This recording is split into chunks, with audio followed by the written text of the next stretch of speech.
Hey everyone, welcome to our channel, and thank you for your support. If there's a favorite novel on the channel and you want the next part, you're just one step away.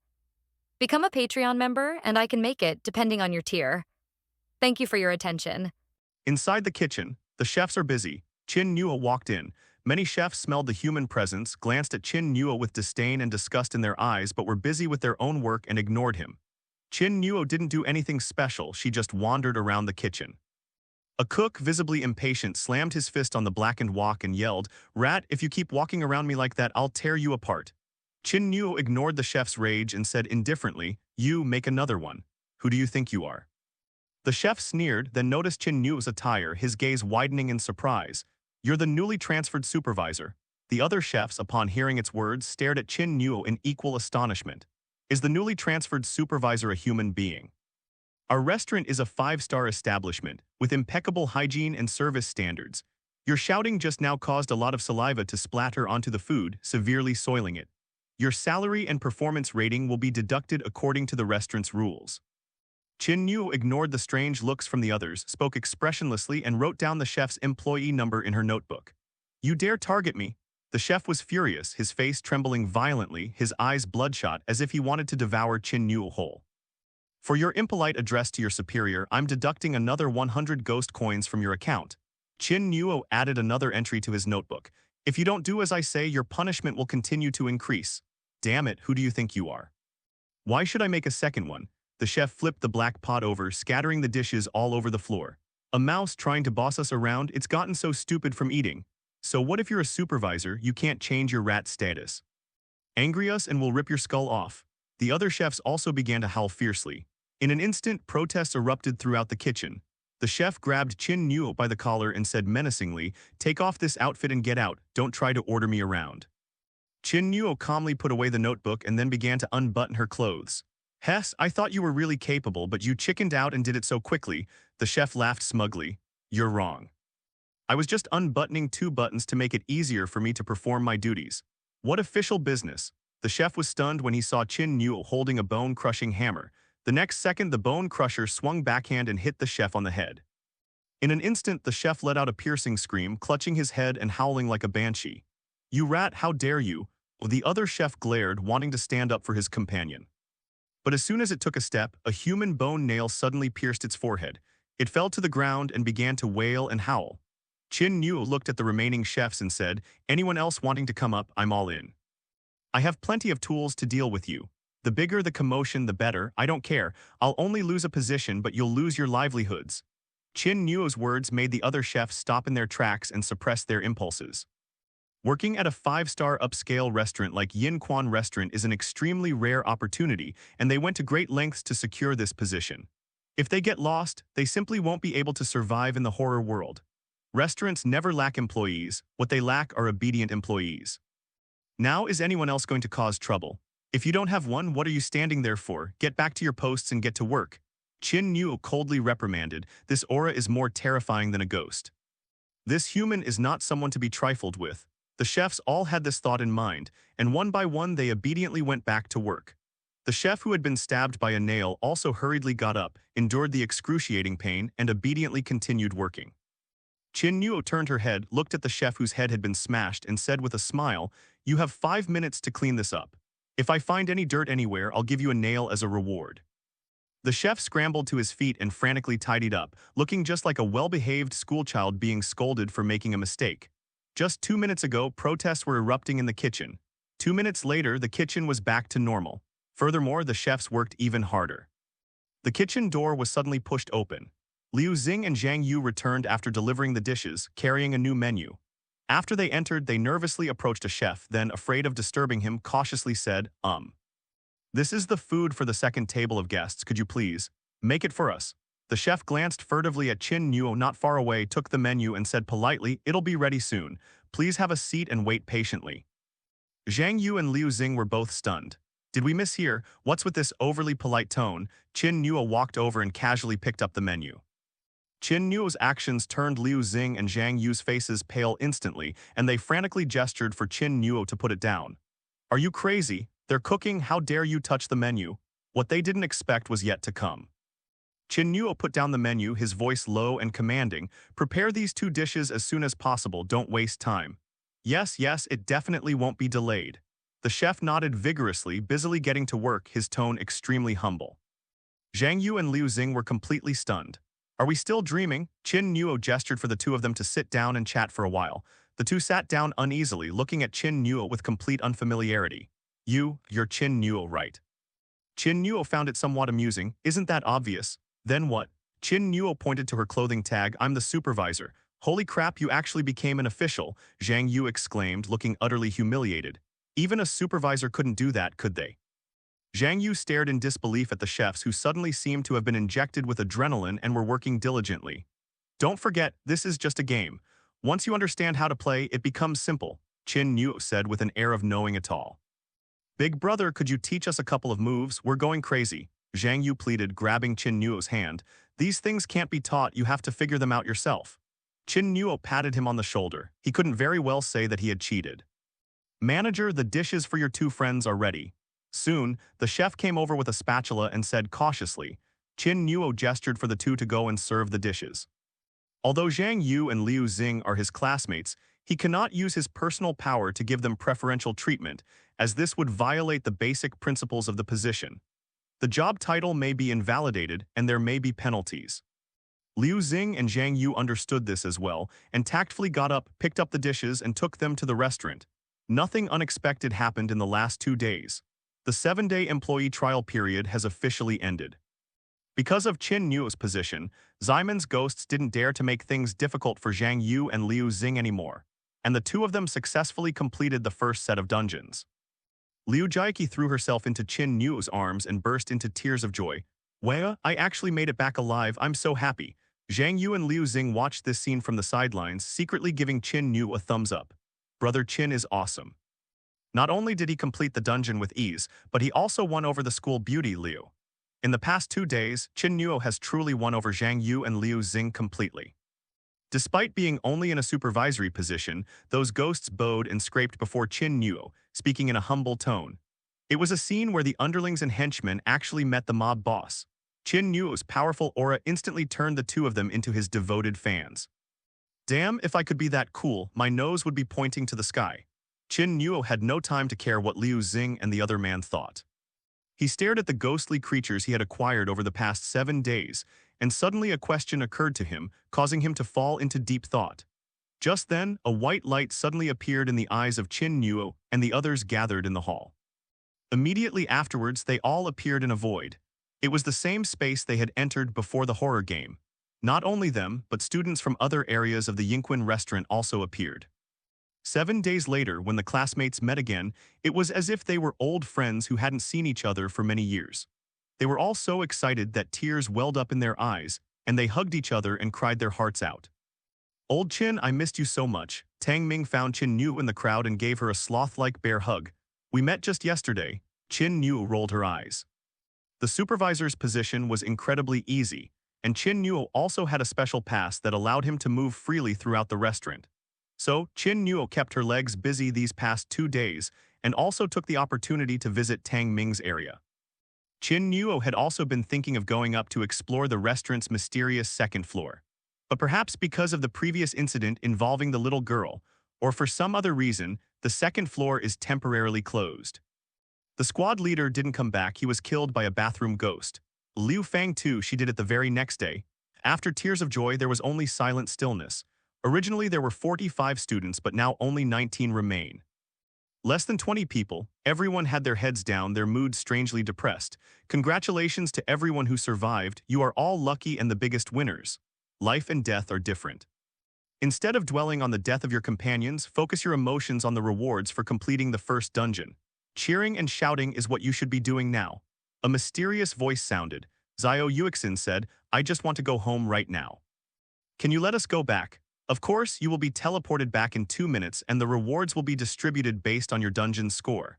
If you enjoyed the experience, welcome to join our horror game again next time. No one spoke. Everyone wore a long face. The second time, we will never participate in this damned game again in this lifetime. Once forcibly placed into a horror game, you will have the power to decide whether or not to participate. Even so, in the real world, a large number of people still flock to the world of horror. Firstly, the country's protection mechanisms reduced the level of danger. Secondly, they were after the reward. For those who value money over life, completing a dungeon and getting a high score reward often means they won't have to work hard for the rest of their lives. This temptation can indeed drive many people mad. But for players who are forcibly sent into the game, this is the biggest shadow of their lives, and they don't even want to hear the words horror game again. Beams of light fell upon them, and then, one after another, they disappeared into the mysterious space. Qin Nuo suddenly asked, "Are the rewards I got at the Yinquan Restaurant still useful? Permanent? The rewards you earned from the previous dungeon run will still be useful the next time you enter the horror game." In other words, the next time Qin Nuo enters the game, regardless of which instance he's in, he will still be the manager of Yinquan Restaurant, and he can use the passes and badges he obtains. Of course, you can also sell it in the real world for a considerable sum. Any other questions? There is none left. Qin Nuo closed her eyes and her body disappeared, teleported back to Earth. At that moment, the system's reward settlement notification sounded in my mind. Congratulations, host, on completing the Yin Spring Restaurant instance. Rating 14, 7 out of 10. 99% satisfaction system reward. Unlock the system shop. Purchase with ghost coins. Skill reward. Ring of Rights. Due to the host's influence, when the opponent's rage value exceeds 99% and they enter the domain of rights, the opponent must offer a valuable item as payment, otherwise they will be permanently imprisoned. Ghostly reward. Cursed substitute scarecrow x2. Death in the dungeon can be negated, allowing you to revive. Ghost note reward. Face value 100. Ghost note to ghost coin ratio is 110. Territory reward. Obtain permanent ownership of the Red Moon 24-hour convenience store. Address: Ghostly District, Horror World, 76 Ghost Lantern Street. There's a territory reward too. Qin Nuo was taken aback. He hadn't expected that. Each time a dungeon is completed, the host will receive a territory in the thriller world as a reward. The greater the dungeon difficulty, the better the location of the territory. Monthly revenue from the territory's assets will be deducted for various necessary expenses, with the net profit automatically deposited into the host's account. Of course, poor management can also lead to bankruptcy, so don't think about being a hands-off owner and just sitting around collecting money. Qin Nuo understood. The next time I enter a game instance, I can check out my shop. Of course, if there's a next time. Qin Nuo opened the information panel of Hongyu Convenience Store, Territorial Property, Red Moon Convenience Store. Profit revenue decreased by 30% compared to the previous month. Staff, 2 12-hour shifts. Problems faced. Damaged and unrepaired structures affect the building's appearance. The location is undesirable. Competitors are stealing business. Qin Nuo was embarrassed. Weren't there a lot of questions? Never mind, let's leave it for now. I remember I had a silver treasure chest left in the toolbar that I hadn't opened. Qin Nuo took it out and clicked to open it. Ding, silver treasure chest opened. Items obtained: 3x child's urine, ghostly corpse splitting mountain cleaver, ghostly patch, ghost doll. In this world, even a boy's urine counts as a reward. Qin Nuo was speechless. This feeling of being struck by lightning was just like those few blood-stained sanitary napkins he received back then. However, the other two ghosts seemed pretty good. Without much further examination, Qin Nuo put all the items back into the toolbar. At this moment, the scene before her gradually became clear. Qin Nuo felt a sudden weightlessness, and then her feet touched the asphalt road. When she looked up again, Qin Nuo was on the highway overpass. Tang Ming and the others also appeared one after another around them. Gazing at the bright sunshine and seeing the ghostly stares of passing drivers, they all knew they had returned to their original world. A world without ghosts. Wow, we're finally back. Everyone wept with joy, celebrating and shouting with a sense of liberation. The students who were forcibly sent to the horror game are back. When this news broke, it attracted the attention of almost the entire nation, and the internet was in an uproar. 7 days ago, the incident of a university bus plunging into the river caused a huge sensation. The sensation was not caused by the car plunging into the river, but by the fact that 45 college students on board were forcibly taken into a horror game. During those 7 days, almost everyone was focused on whether these students could return. Now, there's finally a result. The results reported in the statistics left many people sighing. Less than half of the students returned alive. Police officers entered the Jinzhou overpass and cordoned off both ends of the bridge. Ambulances and police cars arrived one after another. After Tang Ming and the others were identified, they were put into an ambulance and taken to the hospital for a physical examination. Name: Qin Nuo. Age. A young policeman was recording Qin Nuo's identity information. Seeing Qin Nuo's distracted look, he sighed and patted him on the shoulder. Good boy, I know you've been going through the darkest days of your lives these past 7 days, grieving for your fallen comrades. But remember, you came back alive, you are heroes, and you must get out of the shadows as soon as possible. Qin Nuo blinked and nodded. Okay, I understand. Actually, his absent-mindedness wasn't because of these things. Instead, I was thinking about the next steps in the inspection process. Will the doctor notice something wrong with my right hand? In horror games, making a pact with a ghost is not a heinous crime. Previously, news reports had covered how a top-tier player signed a cursed pact with a ghost, attracting significant attention, and even leading to his joining the Ghost Master organization to serve the Dragon Kingdom. But Qin Nuo didn't want to attract too much attention. The more attention you receive, the more trouble you'll cause. Don't worry, I can disrupt those doctors' brains, creating illusions to help you pass the test smoothly. The blood-eyed demon's voice echoed in your mind. You're suddenly being so kind, Qin Nuo asked suspiciously. Wasn't this guy just hoping to see him get humiliated? I don't want to be targeted by you humans either, the blood-eyed demon said calmly. Soon, the students were taken to the hospital. After a series of examinations, they all came out safely and were then taken to the police station to wait for their families to pick them up. In the lobby, Tang Ming leaned over and asked with great interest, Old Qin, what were your dungeon rewards?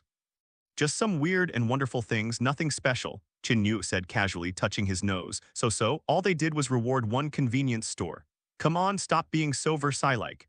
You've already risen to a managerial position in the restaurant, your ratings are definitely better than mine. But Qin Nuo didn't want to talk about it, and Tang Ming didn't ask any further questions. Let me show you my reward.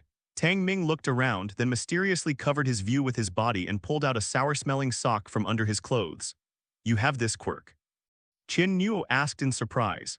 Get lost, this is a ghost item, have you seen the news? Those veteran players can sell a single ghost item for tens of millions on the market. Mine may be a bit low-grade, but it's still a ghost item, so it should sell for tens, maybe even a few million, right? Besides, when it comes to quirks, you're the most amazing. Who would carry a used sanitary napkin around for no reason? Tang Ming retorted. Let me show you my reward, Qin Nuo said with a smile, then took out a bottle of yellow beverage. Tang Ming asked in surprise, what is this? I'm not quite sure either. The reward is supposedly some kind of divine water. After drinking it, even ghosts will avoid you like the plague. Holy crap, this is a real treasure. Tang Ming's eyes lit up. Don't say anything, I'll have a sip first. After drinking this stuff, this dungeon will be a breeze. As he spoke, he unscrewed the cap and was about to take a sip. But when it reached my lips, I realized something was wrong. There was a strong, pungent, and extremely offensive smell. Tang Ming looked at the bottle and finally found the words virgin boy's urine at the bottom. Damn it, Lao Qin, you son of a b******ch. Thank goodness I didn't drink it, or I would have fought you to the death. Tang Ming roared, attracting the attention of many people. He quickly covered his mouth and sat down. With utter disgust, he shoved the boy's urine back into Qin Nuo's hand. It really is boy's pee, you played so well, the reward is too stingy. I feel sorry for you for a second. Tang Ming looked at Qin Nuo with sympathy. Qin Nuo smiled without saying a word and took the boy's urine back. He always felt that he would need this thing someday. Liu Jiaqi walked over. Qin Nuo, my parents are here, I'm going home now. Thank you for taking such good care of me these past 7 days. I will definitely repay you. For some reason, the girl's cheeks turned bright red when she said these two sentences. Qin Nuo nodded slightly. As classmates, it's only right to look after each other. Okay, next time you have time, I'll treat you to dinner and thank you properly. After Liu Jiaqi left, Tang Ming leaned over, his smile smug and irritating. Not bad, Lao Qin, I heard you've been sleeping in the same bed with Liu, the school beauty, for the past few days. Looks like you've got her all figured out right. She sleeps hers, I'll sleep mine. Under those circumstances, I wasn't in the mood to think about those things, Qin Nuo said. I'm truly speechless at your cluelessness, you're such a clueless straight man. You turned away a free stroke of luck in love and even locked the door. Tang Ming was speechless. Boss Qin, our family has arrived, so we'll be leaving now. Zhang Yu and Liu Xing walked over, bowed 90 degrees to Qin Nuo and said with utmost respect. Have a safe trip. Qin Nuo waved his hand. Tang Ming was taken aback. These two guys used to ignore you in class. Why are they acting like they've met a benefactor now? Maybe it's because of my strong personal charisma.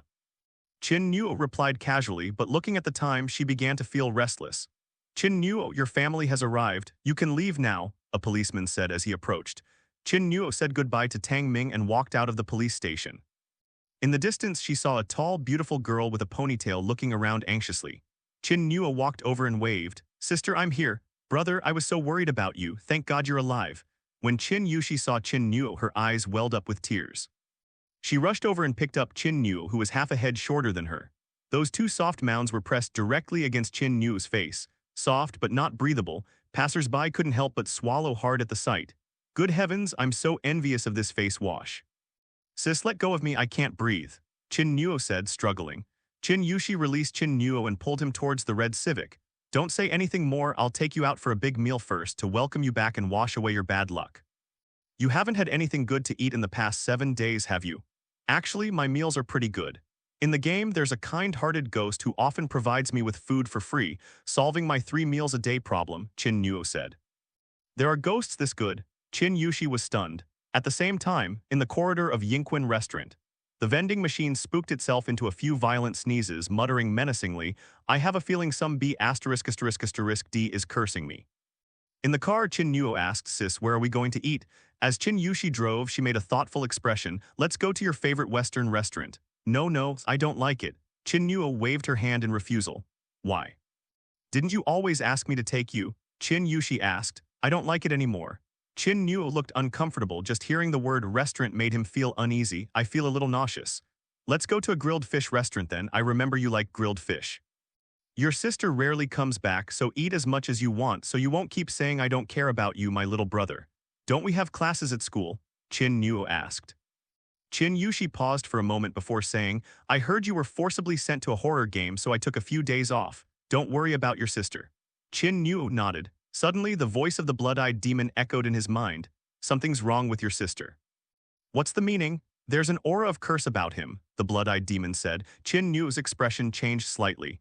He glanced at Qin Yushi, who was humming a little tune while driving, and said, "Are you sure? Believe it or not." The blood-eyed demon gave him a cold look and completely ignored him. "Curse? Is it being haunted by a ghost or something else?" Qin Nuo had doubts in her heart. Qin Yushi noticed Qin Nuo's gaze and smiled sweetly. "Little rascal, what are you always peeking at? Haven't seen you in a while. Are you surprised that your older sister has become so beautiful?" "Yes, that's right." Qin Nuo nodded. "You've become even more talkative after not seeing him for months." Qin Yushi was in a great mood.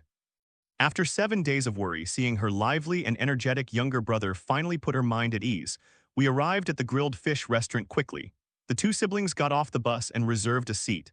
"I'm going to the restroom first. Also, a friend of my sister's is coming over later and I'll introduce her to you while I'm at it." "Boyfriend?" Qin Nuo asked. "She's a good friend, very pretty. When we meet later, don't look like a lecherous man and embarrass your sister." After saying that, Qin Yushi left. Qin Nuo didn't focus on that friend. Instead, she pondered the curse. He tried to activate his analytical eye, but upon returning to the real world, he discovered that all the ghosts and skills he had acquired in the horror world were unusable. Clearly, these things will lose their effectiveness once they are taken out of the horror world. "You're Qin Nuo." After waiting a while, a clear, crisp sound rang out. Before Qin Nuo could turn around, a long-haired woman sat down in front of him. The girl's features were exquisite, as if meticulously sculpted. Her hair flowed freely, and her tight-fitting clothes accentuated her slender waist. When she sat down, her graceful curves revealed her enviable figure. If I were to describe my older sister as the lively type. The woman in front of me is a typical mature and sophisticated woman.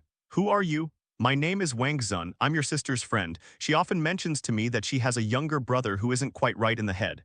Wang Zun extended her hand. Qin Nuo quickly stood up and took that fair little hand in hers, soft and boneless like warm jade. "Oh, Zio Zun, you're here so quickly," Qin Yushi exclaimed in surprise as she returned from the restroom. "Let me introduce you, this is me." "No need, we already know each other. And your brother is exactly as you described, a little pervert," Wang Zun laughed. Qin Nuo then realized that she was still holding the other person's hand. And his own thumb was being rubbed back and forth on the other person's smooth, delicate hand. Qin Nuo immediately withdrew her hand and said awkwardly with a smile, "Well, the food's all here, let's sit down and eat." At the same time, Qin Nuo cursed the blood-eyed demon in his heart. The fact that the right hand would grope Wang Zun is naturally controlled by the blood-eyed demon. Qin Yushi smiled and agreed, secretly glaring at Qin Nuo. "This guy, I just warned him." They showed their true colors as soon as they met. Fortunately, Wang Zun didn't seem to mind. After sitting down, he said, "The 7 days your class was forcibly sent into a terrifying world have caused quite a stir." "Qin Nuo, I know."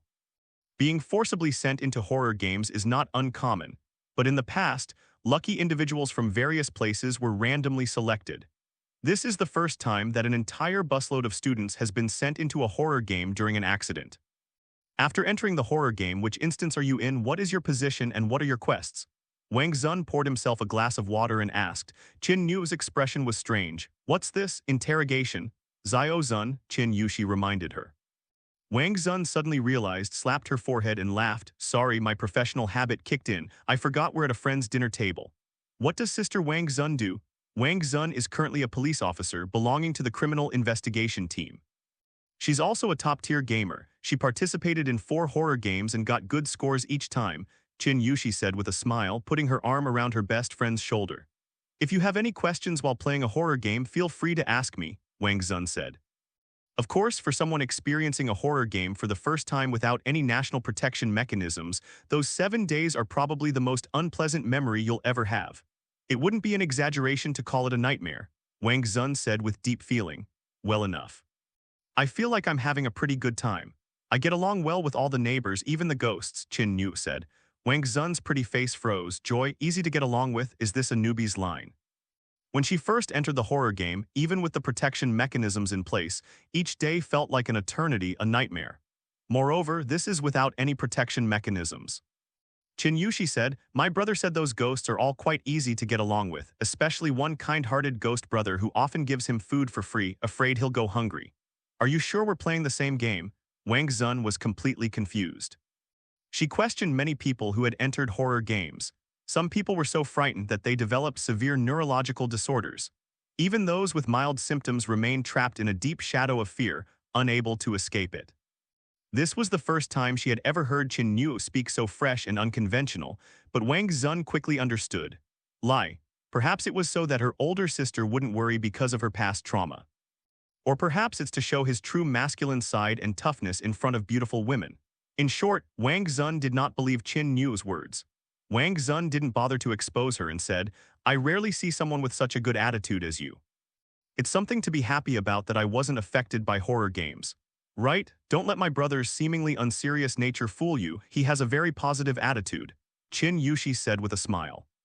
If you were given the chance to enter the horror game again, would you still choose to go? Wang Zun asked. I don't know. Qin Nuo shook her head. He's been thinking about this too.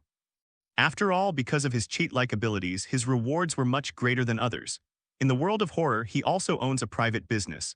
Furthermore, this game doesn't seem to be too difficult. Moreover, the later horror games are protected by national mechanisms. However, Qin Nuo is not in a hurry to consider this matter right now.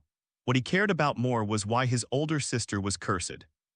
After the meal, Qin Yushi wanted to take Qin Nuo for a walk, but Wang Zun said she had some business to attend to at the bureau and had to leave first. As they were leaving the restaurant, Qin Yushi remembered something, told Qin Nuo to stay in the car and then jogged over to talk to Wang Zun. What are they talking about? Qin Nuo raised an eyebrow slightly. Although it might be a little secret between best friends, Qin Nuo always felt that her older sister was hiding something from her. He knew Qin Yushi very well, but they were too far apart, and with the wind blowing, it was impossible to hear what they were saying. I heard you, the blood-eyed demon suddenly said. What did you say? Qin Nuo asked hurriedly. I won't tell you. Good buddy, you're sharing a body with me, so what's mine is yours and what's yours is mine. Don't be so petty, just tell me. Say yes and I'll give you a piece of Tai Sui meat. The blood-eyed demon said, swallowing hard. He's clearly hooked on that stuff, the taste is unforgettable. This stuff is valuable, not some rotten sweet potato from the street vendors. Then half a piece. Make a deal. Actually, there were only 10 pieces of the Tai Sui meat and they're all gone. However, Qin Nuo found the price of Tai Sui meat in the newly opened system shop, 80 ghost coins per piece. It's a bit pricey, but if you can use this to build a good relationship with the blood-eyed demon, it's worth it. Having tasted the sweetness of the Tai Sui meat, the blood-eyed ghost smacked his lips in satisfaction. What did you say? Your sister is about to be forcibly sent into a horror game. Why do you say that? Qin Nuo's expression changed. Forced admission falls into 2 categories. One is in the event of a sudden accident where a person who is about to die is admitted. The second method involves selecting a dungeon and then, 2 or 3 days in advance, placing a curse on it, forcibly sending it to you from your human world. The first type is quite rare and you happen to be one of them. The second type is more common. Because each instance of the horror game requires player participation, but there aren't enough players willing to participate, the horror game will automatically select players and force them to participate. If nothing unexpected happens, your sister should be forcibly sent there in the next couple of days. Blood-Eyed Demon's words made Qin Nuo's expression turn serious. No wonder I always felt my older sister was hiding something from me. It turns out she's about to be forcibly sent into a terrifying world too. Forced entry. The difficulty of the dungeon is randomized. Some terrifying dungeons, even with protection mechanisms, can still kill players. Qin Nuo asked in a deep voice, then Wang Zun's purpose in coming here is to tutor my sister. Judging from their conversation, Wang Zun isn't just a tutor. It seems she's going to take your sister's place in a horror game. Can it be a substitute? Qin Nuo was taken aback. You humans have a machine that can transfer curses. As long as you change your identity and enter the horror game before being forcibly sent in, you can take your place, the blood-eyed demon said. I've seen examples before of humans being substituted into horror games. Getting in for those cowardly rich people won't come cheap. I wonder how much money your sister spent to persuade Wang Zun. Qin Nuo squinted at Qin Yushi and asked, when did they start? Does obey mean tomorrow? The blood-eyed demon was somewhat displeased. Human, you ask too many questions. Asking more will cost a different price. No need to ask any more, I understand. Qin Nuo withdrew her gaze. He had a plan in mind. Over there, Wang Zun said goodbye to Qin Yushi and returned to the car. Sis, what have you been talking about for so long? Qin Nuo asked with a smile. It's a little secret between us girls. Boys shouldn't ask so many questions. Qin Yushi flicked Qin Nuo's forehead and started the car. Also, Wang Zun will be visiting tomorrow, so dress more formally. Don't look so sloppy. Okay, I understand. The next day at noon, Wang Zun arrived as promised, carrying a bag of fruit and a black box. Little brother, we meet again. You look much more handsome today than yesterday. When Wang Zun entered, she saw Qin Nuo dressed formally and smiled slightly. I heard from my sister that you were coming today, so I changed my clothes beforehand. Hey sis, are you planning to introduce me to Sister Wang Zun? Qin Yushi secretly pinched Qin Nuo. This bro, he's at it again. Can't you be a little more subtle when you speak? Wang Zun didn't seem to mind. She brushed a strand of hair behind her ear and smiled sweetly. No problem, I'm still single. Whether you can win me over depends on your skills. After a few laughs, Qin Nuo enthusiastically helped Wang Zun bring her things in and asked curiously, Sister Zun, what's this black box? It's not safe to leave my work things in the car, so I brought them up, Wang Zun said casually. Can I open it and take a look? Qin Nuo asked, looking up with interest. You brat, can't you just shut up for a bit and talk to your sister? Qin Yushi punched Qin Nuo hard on the head. Yushi, didn't you have something to show me? Take me to your room, Wang Zun suddenly said. Qin Yushi suddenly realized, turned around and glared at Qin Nuo. You brat, sit here obediently, understand. After saying that, the two women went into the room and locked the door. Qin Nuo then focused her gaze on the black box on the table. Zio Zun, is it okay to leave that box outside? Qin Yushi asked. She knew Qin Nuo's habit of being handsy and was afraid that Qin Nuo would damage such an important thing. It's all right, the box has a combination lock, it's very sturdy. Wang Zun wasn't worried. Zio Zun, are you really going to go in my place? I feel so bad about it. After all, it's my own trouble and you're the one taking on it. We've been sisters for so many years and you've helped me so much. There's nothing I can't do to feel indebted to you. You've never been to a horror game before, so if something happens to you, I'll feel the most guilty. I have 4 experiences in this game, and I know the rules of horror games much better than you do, so don't worry, Wang Zun said. But I heard it's very dangerous. There is danger, but don't forget the protection mechanisms. As long as you follow them, even if the mission fails, I can come back. Don't think too much about it. When I get back, you have to treat me to dinner. Inside the room, Wang Zun comforted Qin Yushi. Outside the room, Qin Nuo had already taken the black box, entered her room, and locked the door.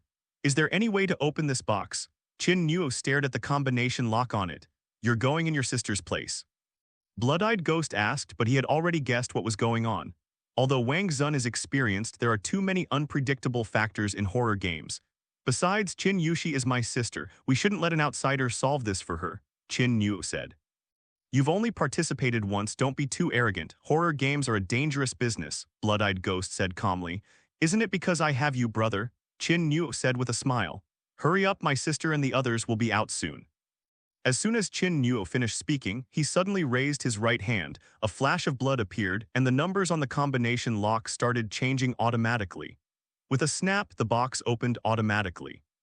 There weren't many things in the box, only a device that looked like a pocket watch. How do I use it? Qin Nuo picked up the replacement device. Your sister's information should be there. Delete it, then enter your information. After confirming, press the red button to enter the game, the blood-eyed ghost explained logically. You seem so familiar with this. The blood-eyed demon said, there was this guy who did proxy gaming and he was trapped in a room forever. He had this device and I got bored, so I figured it out. Following blood-eyed ghost's instructions, Qin Nuo indeed found Qin Yushi's information on it, deleted it, and then entered his own information. After confirming, focus your attention on the red button at the top. Qin Nuo licked her dry lips. After taking a deep breath, I pressed down decisively. Immediately afterwards, a white light appeared out of thin air and enveloped Qin Nuo. The next instant, he vanished from the room. At that time, Wang Zun and Qin Yushi came out of the room and saw the black box that had disappeared from the table, along with Qin Nuo. This guy, didn't I tell him not to touch the boxes? Qin Yushi gritted her teeth in anger. With that, she stormed off to Qin Nuo's room. Don't worry, there's a combination lock, he can't pick it. Wang Zun wasn't concerned. I knocked on the door several times, but there was no response from inside. Qin Yushi angrily turned to get the spare key from the living room. The moment Qin Yushi opened the door, her inner volcano was about to erupt, only to find the room empty. Not here. Wang Zun immediately noticed the open black box on the desk. After a few seconds of stunned silence, she quickly stepped forward. How did he open the box? Wang Zun's eyes widened in surprise. Qin Yushi was also completely bewildered and even went under the bed to try and pull Qin Nuo out. Wang Zun stared at the missing replacement device and suddenly asked, Yushi, did you tell Qin Nuo about your situation? No, I didn't mention a single word about it to him, Qin Yushi said.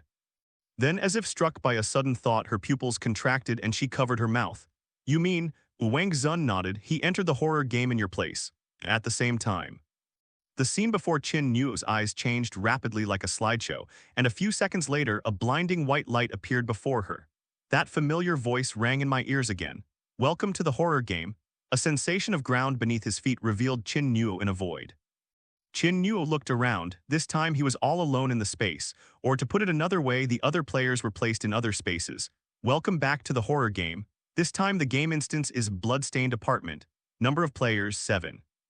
Players will check into the apartment as guests, and the length of their stay will directly affect their score when they exit the game.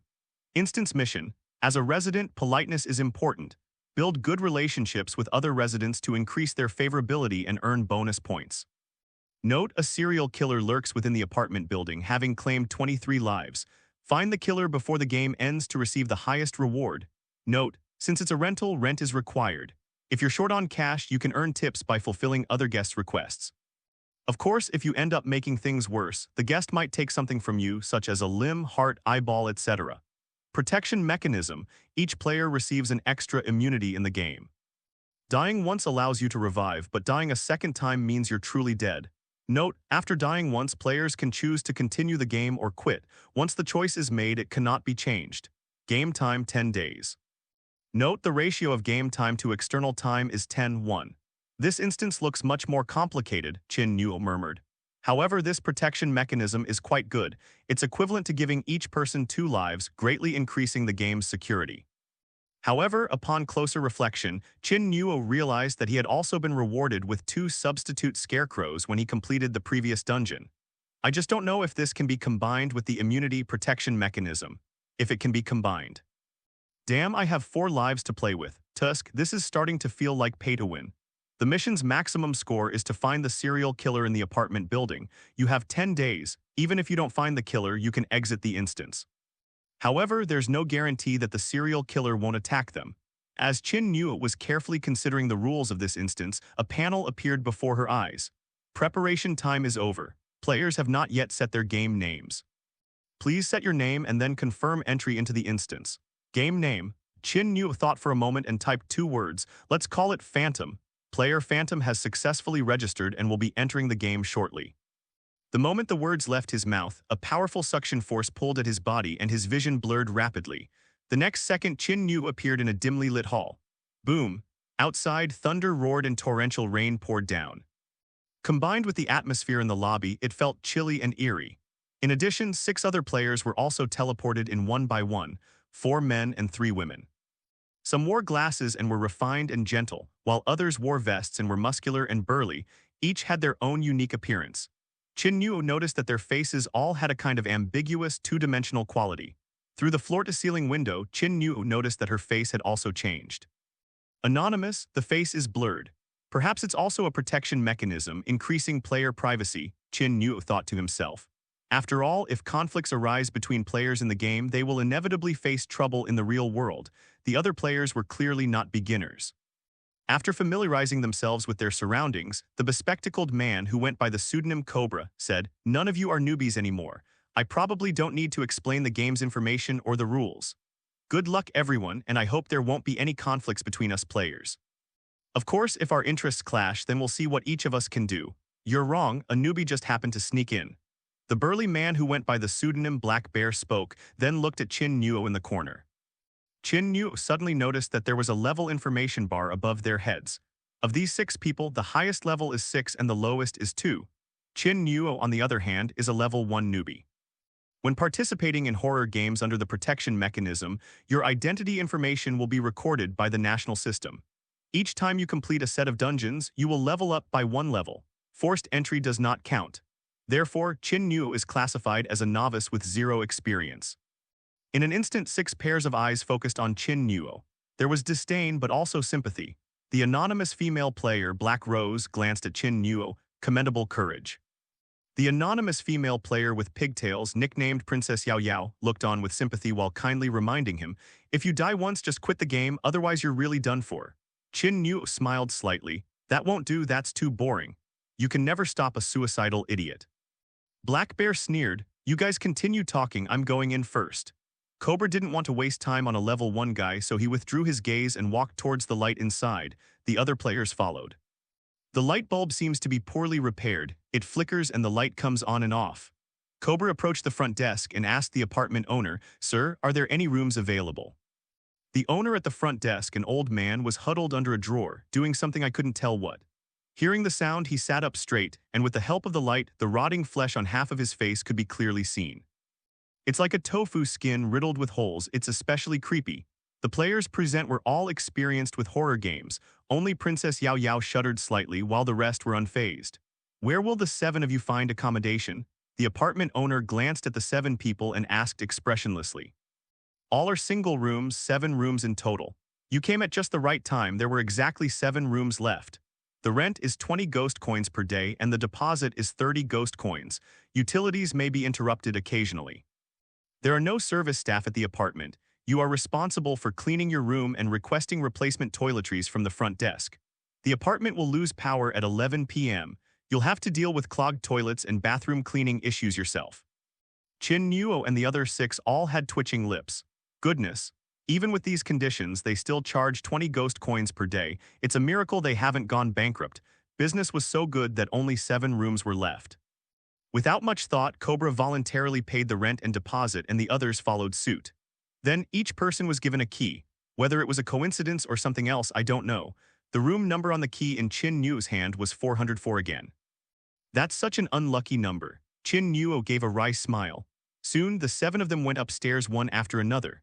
The apartment owner at the front desk added, "Also, some of the residents have very bad tempers, so don't wander around aimlessly. We won't be responsible for any accidents that happen." Qin Nuo listened and shook her head slightly, a familiar taste. In front of room 404, Qin Nuo held the key and looked it over twice. He was alone in the long, dimly lit corridor. Or rather, on the 4th floor, he was the only player staying there. "I currently have 3,200 ghost coins and 100 ghost banknotes, enough to stay for 100 days without a problem, but food and drink are an issue. Furthermore, the system store also requires ghost coins and ghost cash for purchases, so he needs to keep some for special circumstances." Creak. The key was inserted into the keyhole, and just as it was about to turn the doorknob, 2 doors opened. Qin Nuo turned her head and looked at the open door of room 405. The door was only slightly ajar, revealing a pair of dead fish-like eyes that were scrutinizing Qin Nuo. "Hello, I'm a new guest." Bang. Before he could finish speaking, the door was slammed shut. Qin Nuo was already used to these somewhat eccentric NPCs. He opened the door and went into the room. The room was unsurprisingly unpleasant. An unknown yellow liquid was soaking in a water glass, and yellowed underwear was boiling in a kettle.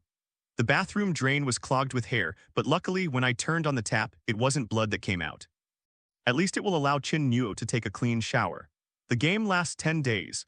If it were Wang Zun who doesn't care about the score, he'd probably just stay in his room, survive for 10 days, complete the dungeon, and then quit. But with 4 lives, how could I possibly survive? Extra ratings are for building relationships with other residents in the apartment. The more, the better. The residents all like to gossip and build good relationships, which can effectively help in catching the serial killer hiding in the apartment. Of course, there's no rush now.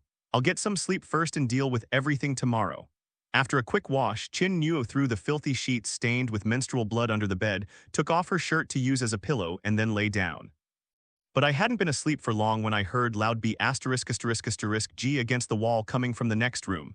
Grass, why are you doing renovations in the middle of the night instead of sleeping? But considering the importance of building friendly relations with neighbors, Qin Nuo held back. The sound was coming from room 405 on the left. It was the guy who had been spying on him. The sound was especially clear, separated only by a load-bearing wall, like someone B** G their head against the wall. Take things too hard. Qin Nuo was getting a little annoyed by what she heard, so she covered her ears and tried to fall asleep. But Qin Nuo clearly underestimated the hardness of guest 405's head. It lasted for a full 30 minutes without showing any sign of stopping. Qin Nuo finally lost his temper, jumped up, and slammed his bone-crushing hammer into the wall twice. Damn it, why aren't you sleeping in the middle of the night? Did your girlfriend run off with someone else? Surprisingly, that shout actually quieted things down in the next room. Evil Eye, you have successfully angered neighbor 405, gaining plus 40 hatred. Reward item sexy maid's black stockings. As the sound echoed, a pair of sexy black stockings appeared in Qin Nuo's hand. It felt incredibly smooth to the touch, exuded a faint, delicate fragrance, and still retained a lingering warmth, as if it had just been removed from a fair and smooth jade leg, leaving one with a whimsical sense of wonder. But Qin Nuo's expression clearly showed that she was stunned again. Holy crap, these rewards are getting more and more outrageous. In this situation, what does it mean to give me a pair of black stockings? Just as Qin Nuo put the black stockings aside, 2 heavy, violent impacts suddenly came from the wall. The wall shook and 2 large pieces of plaster peeled off. The guy on the other end seemed really angry. They're not going to just smash down the wall and strangle me, are they? Fortunately, Qin Nuo's fears did not come true. Those 2 blows to the wall seemed to be just to vent his anger, and there was no further movement afterward. These neighbors aren't as easy to get along with as I imagined, Qin Nuo said helplessly. I was originally thinking about how to get along with them, but on the very first day, I made an enemy of the neighbor in room 405. Qin Nuo stopped thinking about it and after lying down, finally drifted off to sleep.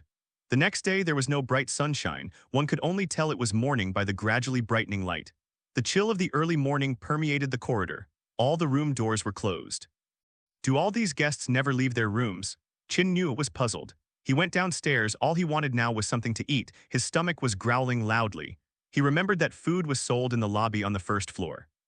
At the corner of the stairwell, there was a vending machine filled with a wide variety of human food. Holding a 20 yuan ghost coin, just as Qin Nuo was about to insert it into the coin slot, she suddenly remembered something and kicked the vending machine twice. There was no movement. Qin Nuo took 2 steps back, looked him up and down, and then kicked him a few more times. If you're not here to fill your stomach, get out of my way and don't waste my time. A cold voice came from behind. Black Rose looked at Qin Nuo as if she were looking at a lunatic. Qin Nuo explained, I just wanted to see if it was really just a vending machine. After saying that, I realized there was something wrong with what I said. Idiot. Black Rose said a few words, tossed in the ghost coins, took 2 bottles of soda and left. Qin Nuo tossed in a coin and received 2 fast food meals of equal value. It seems like everyone in this instance, except for the guests and the apartment owner, is acting normally. Qin Nuo muttered to herself, then took the fast food and left. At the front desk, the apartment owner was huddled under the cabinet again, fiddling with something. Qin Nuo couldn't resist stealing a couple of glances out of curiosity. I didn't see anything particularly creepy. The old man was simply sitting on a low stool playing chess. The ghosts in this second instance actually behave like normal people. Some are masturbating, others are playing chess. The old man was clearly playing a game with himself, carefully considering each step. But Qin Nuo noticed that next to him was a box labeled Spoils of War. Arms, thighs, tongues, eyeballs, these were the so-called spoils of war, a bloody mess that made one want to vomit. Qin Nuo even saw a heart that's still beating. It seemed to still be connected to the human body, brimming with vitality. As Qin Nuo stared in disbelief, the old man suddenly looked up, fixed his gaze on him and said, "Young man, would you like to play a game of chess? If you win, I'll waive 1 day's rent for you. If you lose, you have to exchange anything." "No, I'm terrible at chess." Without giving the old man a chance to speak, Qin Nuo turned and ran away. As Qin Nuo went upstairs, she thought that after finishing her meal, she would knock on a few guests' doors to offer some warmth and at least establish a basic relationship. Of course, except for that perverted resident in room 405 last night. Bang. However, just as they reached the top of the stairs on the fourth floor, a loud crashing sound was heard. Immediately following was a man's angry curse. K, that woman, what kind of rubbish did she make? It tastes awful. I'll kill you, you believe me. As he spoke, the door to room 403 was suddenly kicked open. Bright red blood flowed from the doorway. Qin Nuo, adopting an attitude of indifference, intended to simply walk past and return to her room without looking back. But then I thought about it again. Helping residents resolve family disputes also seems to be a way of building basic relationships. So Qin Nuo stopped and peered out. Room 403 was a mess. Hot food was overturned and steaming. The bones were overcooked and the meat had turned to mush. It was impossible to tell what kind of creature it was. The residents were a family of 3. The man's face was contorted with rage, his veins bulging and his eyes bloodshot. He was grabbing his wife's hair with one hand, committing domestic violence. Blood trickled from his wife's mouth, but her face remained calm, revealing a chilling smile. Beside them, a child of about 4 or 5 years old sat on a small stool, clapping his little hands vigorously and grinning. "You boil it," the man roared as if he wanted to devour his wife. "You useless piece of trash, can't you even lift that kitchen knife over there? Just like before in bed, just as useless, just as good for nothing as yours that can't even get an E******N. The wife constantly mocked her husband, seemingly deriving immense pleasure from it. Enraged, the man turned and grabbed the kitchen knife from the cutting board. But then, with a sudden burst of strength, the wife, just as her husband turned around, plunged the scissors she was holding in her sleeve into his neck. Blood splattered, the wife gave him a hard shove and the husband fell out of the window. After pushing her husband down the stairs, the wife sat back down as if nothing had happened, smoothed her disheveled hair, and served herself rice as if nothing had occurred. The boy was still clapping enthusiastically. After his father was pushed down, he laughed even more excitedly, his face flushed red, and he could hardly breathe. "Honey, you can't laugh while eating, you'll choke." The wife stroked the boy's hair and slowly and carefully fed him. Suddenly, his wife looked up at Qin Nuo in the doorway and politely smiled. "You're a resident of room 404, right? Have you eaten? Would you like to come in and have a bowl?" "No need, I'm already full." "I heard a lot of noise over here, so I came to check it out. Do you need any help?" Qin Nuo glanced at the broken window, her lips twitching slightly, and asked. "No need, our family is very harmonious. It's normal to have a little argument now and then. How about having a bowl of soup before you go?" Harmonious. Is this a line spoken by a wife who has just killed her husband? Maybe next time. Qin Nuo stared at the piece of fingernail in the soup, declined the offer, and walked away quickly. Qin Nuo finally met a friendly neighbor, but she just couldn't seem to establish a good relationship with him. This family is beyond just being described as bizarre. Madman. No, even a madman is at least mad in a normal way. In comparison, Qin Nuo suddenly realized that the residents of apartment 405 seemed quite normal. At least he's just a simple couch potato. The residents of this entire apartment building are all extraordinary. Blood-eyed Ghost suddenly spoke up. "Oh, I thought you were hibernating." Qin Nuo laughed. The blood-eyed ghost rolled his eyes and said, "This apartment smells awful, I don't want to come out." "What's that smell? Can you smell it?" Qin Nuo sniffed the air hard. The blood-eyed ghost didn't explain further, saying, "There's a very scary ghost hiding in this apartment, be careful of it." Qin Nuo was taken aback. "Wipe, could this be referring to that serial killer? Where is it? I just sensed it was somewhere in the shadows." Qin Nuo was speechless. "That's as good as saying nothing. Consider what I'm saying, the residents of this apartment building are no ordinary people," the blood-eyed ghost repeated. "Brother, I'm not very bright, so please don't give me riddles, just tell me what you want to say, okay?" However, the blood-eyed demon didn't reply. It seemed to have gone back to sleep. "So you came out just to mess with my mentality." When Qin Nuo returned to her room, the door to apartment 405 next door suddenly opened a crack again. Those dead fish-like eyes held a hint of resentment when they looked at Qin Nuo. Qin Nuo gave a dry laugh and explained, "Well, about last night, I'll kill you." He left those words behind and slammed the door shut. They really became enemies. Qin Nuo shook her head. Since she couldn't establish a good relationship, there was no need for her to be polite. "If the other party wants to mess with me, I'll kill them first." After finishing her fast food, Qin Nuo lay back in her chair to let her stomach digest while thinking about her next destination. It's a single-story building with only 5 rooms. After meeting with residents of 403 and 405, only 401 and 406 remain. Qin Nuo was exhausted. He just hoped that these two households could be a little more normal. Why are relationships between neighbors so difficult? 5 minutes later, Qin Nuo went out, intending to knock on the door of room 401 first. As Qin Nuo passed by room 403, she suddenly heard cursing coming from the stairwell again. US **T, UW **re, I'm going to kill you. The husband walked back down the stairs, his face covered in blood, the scissors still stuck in his neck, his features contorted in a grotesque grimace. He rushed back to room 403 and slammed the door shut. Qin Nuo ignored it, let the young couple resolve their own issues. Upon reaching the end of the corridor, the door to room 406 was surprisingly open. A chill ran through the room, giving Qin Nuo goosebumps. She peeked out and asked, "Hello, is anyone home?" The room was deserted and simply furnished. A man sat in a chair, looking up at the creaking fan blades hanging from the ceiling. "Hello, you are the new resident of 404. Before Qin Nuo could finish speaking, the other party spoke first. Yes. Qin Nuo hadn't expected that the other person was also paying attention to her. This appears to be a fairly normal guest. "Can you do me a favor?" the other person suddenly asked. "You say, go and talk to the landlord for me. I've saved up enough for this month's rent. Could you please ask him to return my things? I pawned something with him." Qin Nuo thought this favor didn't sound too difficult, so she asked, "What did you bet on, my heart?" The man turned around, and Qin Nuo then saw that his left chest was empty, his heart was gone. The cut was clean and the blood vessels inside were clearly visible, as if it had been removed like a spare part. So the heart beating in that cardboard box belonged to this guy. Qin Nuo felt a chill run down her spine. Was this the consequence of not being able to pay rent? "Please, please help me, I would be eternally grateful," the other person pleaded.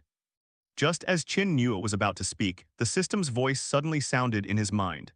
"Ding, host has triggered a passive mission. Bring back the heart of resident 401 within 4 hours. You will gain +80 to their favorability. Mission failure penalty, leave behind an arm as the landlord's collectible. The task can be refused, but once accepted, it cannot be changed." Qin Nuo thought for a moment and said, "Okay, I'll do my best, but I can't guarantee I can get your heart back. Thanks." The other person didn't say much, turned away, and continued staring at the ceiling, looking forlorn and dejected. After confirming that he had accepted the mission, Qin Nuo left the room. Older people like to chat, so you can start by talking to the landlord to build a good relationship. But the thought of the landlord's face made Qin Nuo feel uncomfortable. As Qin Nuo went downstairs, she unexpectedly ran into 2 people. Player Cobra and another anonymous player named Jiang Xiaobai. They seemed to be heading to the lobby on the first floor to find the old landlord. "Isn't this our little newbie?" Cobra adjusted his glasses and smiled slightly. "Why aren't you staying in your room?" "What are you doing out here?" Qin Nuo said. "A neighbor lost something and asked me to get it back for him." Upon hearing the word neighbor, both Jiang Xiaobai and Cobra's expressions changed slightly. How did this newcomer manage to establish a good relationship with the residents so quickly? In fact, when the game content was first announced, these veteran players already knew how to play this set of dungeons. There are essentially 2 main themes.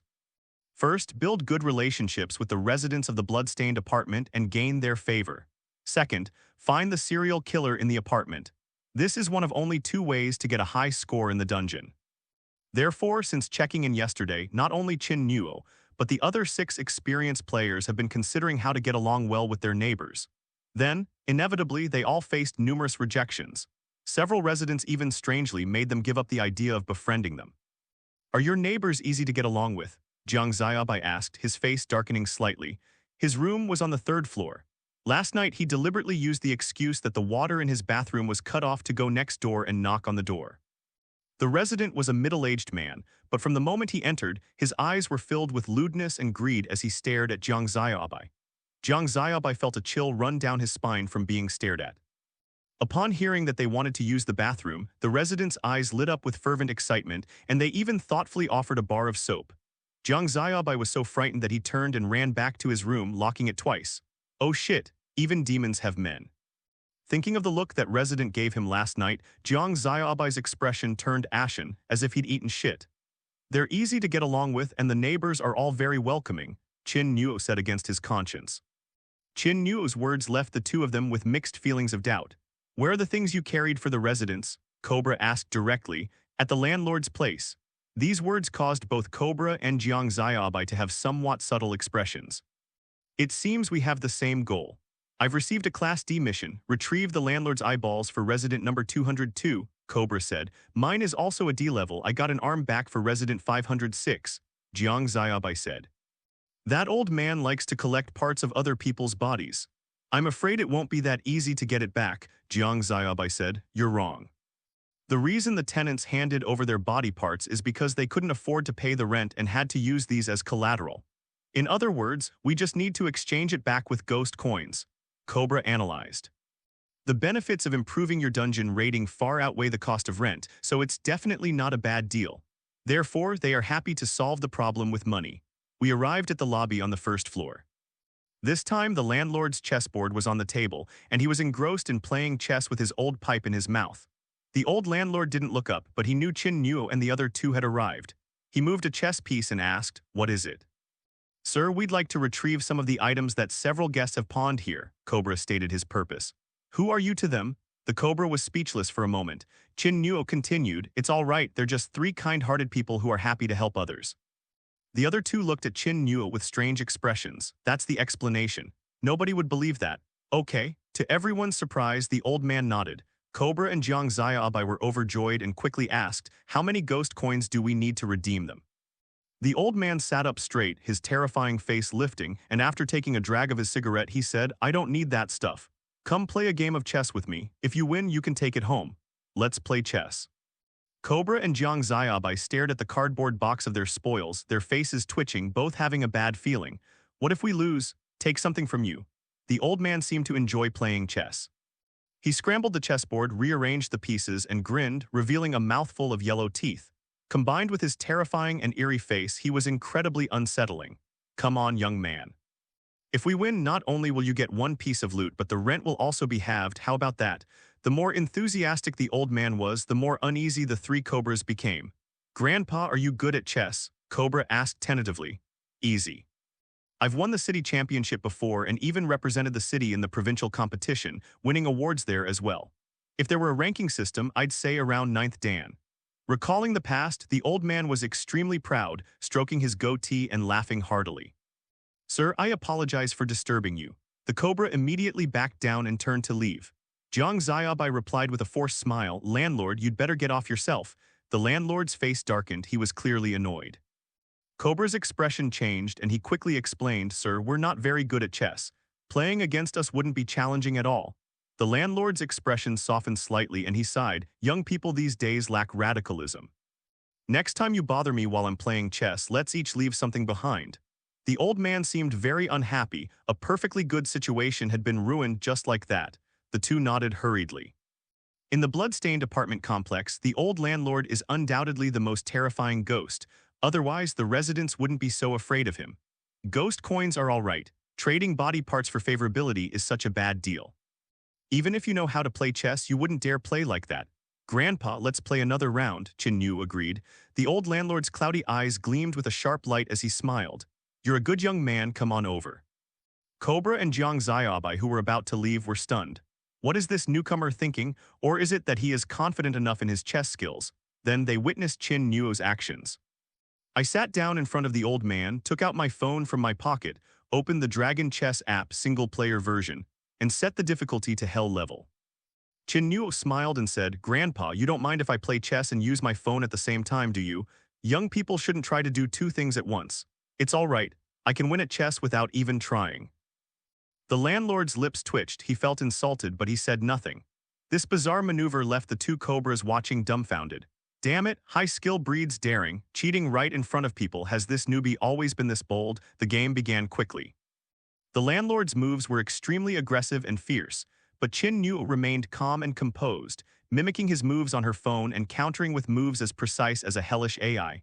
After just 7 or 8 moves, the landlord's face darkened, his brows furrowed, as if facing a formidable enemy. He hesitated for a long time before taking a step. Qin Nuo retaliated within a second. The further they went, the uglier the landlord's expression became, even ferocious. The Cobra and Jiang Xiaobai have bright eyes.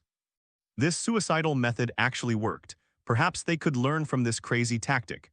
However, just as they had this idea, the old landlord suddenly looked up and stared straight at Qin Nuo. The voice, seemingly emanating from a mass grave, was filled with a heavy, malevolent aura. "Kid, what are you looking at on your phone?" As he said this, the old landlord trembled as if he had guessed something and exuded a terrifying, ghostly aura. Cobra and Jiang Xiaobai's expressions changed instantly, and they retreated 10 meters away, looking as if we didn't know him. Qin Nuo felt as if his body was being crushed by a 1,000-pound jack, incredibly heavy. Cold sweat seeped through my forehead. They've gone too far. "What are you afraid of? You have 2 lives, why don't you take one?" The blood-eyed demon mocked. Just as Qin Nuo was about to retort to the blood-eyed demon, a familiar voice suddenly rang in her mind. "Evil Eye, you gain plus 80 rage from your apartment landlord and are rewarded with the skill top-tier chess skill. Oh my god, that's 100 times warmer than sending charcoal in the snow. System, you're like my own father. I'm asking you, what are you looking at on your phone?" The old landlord's aura became even more terrifying. The whites of his eyes faded, turning pitch black as if he were possessed. Suppressing her fear, Qin Nuo calmly said, "I'll play some Candy Crush to pass the time." As he spoke, he turned the screen around, revealing a match 3 game. "All right, turn off your phone and keep playing with me. If you lose, I'll decide what to take from you," the old landlord said coldly, withdrawing the terrifying ghostly aura. Trying to be clever, treating all the ghosts in the game like idiots, Cobra adjusted his glasses and said calmly, "How can you call yourself Xiaobai if you don't court death?" Jiang Xiaobai's lips curled up. Losing a competitor was ultimately no bad thing for them. However, for a fleeting moment, they genuinely thought they could get away with it. Seeing Qin Nuo put down his phone, the landlord regained his confidence and shifted his strategy from defense to offense. Qin Nuo's gaze returned to the chessboard, and he felt a completely different sensation. It's like having just finished graduate school and suddenly being presented with a 5th-grade elementary school test paper. Familiar, thorough. After the landlord made his move, dozens of possible responses flashed through Qin Nuo's mind. In fact, after making the first move, Qin Nuo could even deduce the next 6 or 7 moves. Masterful skill. Qin Nuo smiled slightly. "Grandpa, then I'll take it seriously." These words made the other person's face darken again.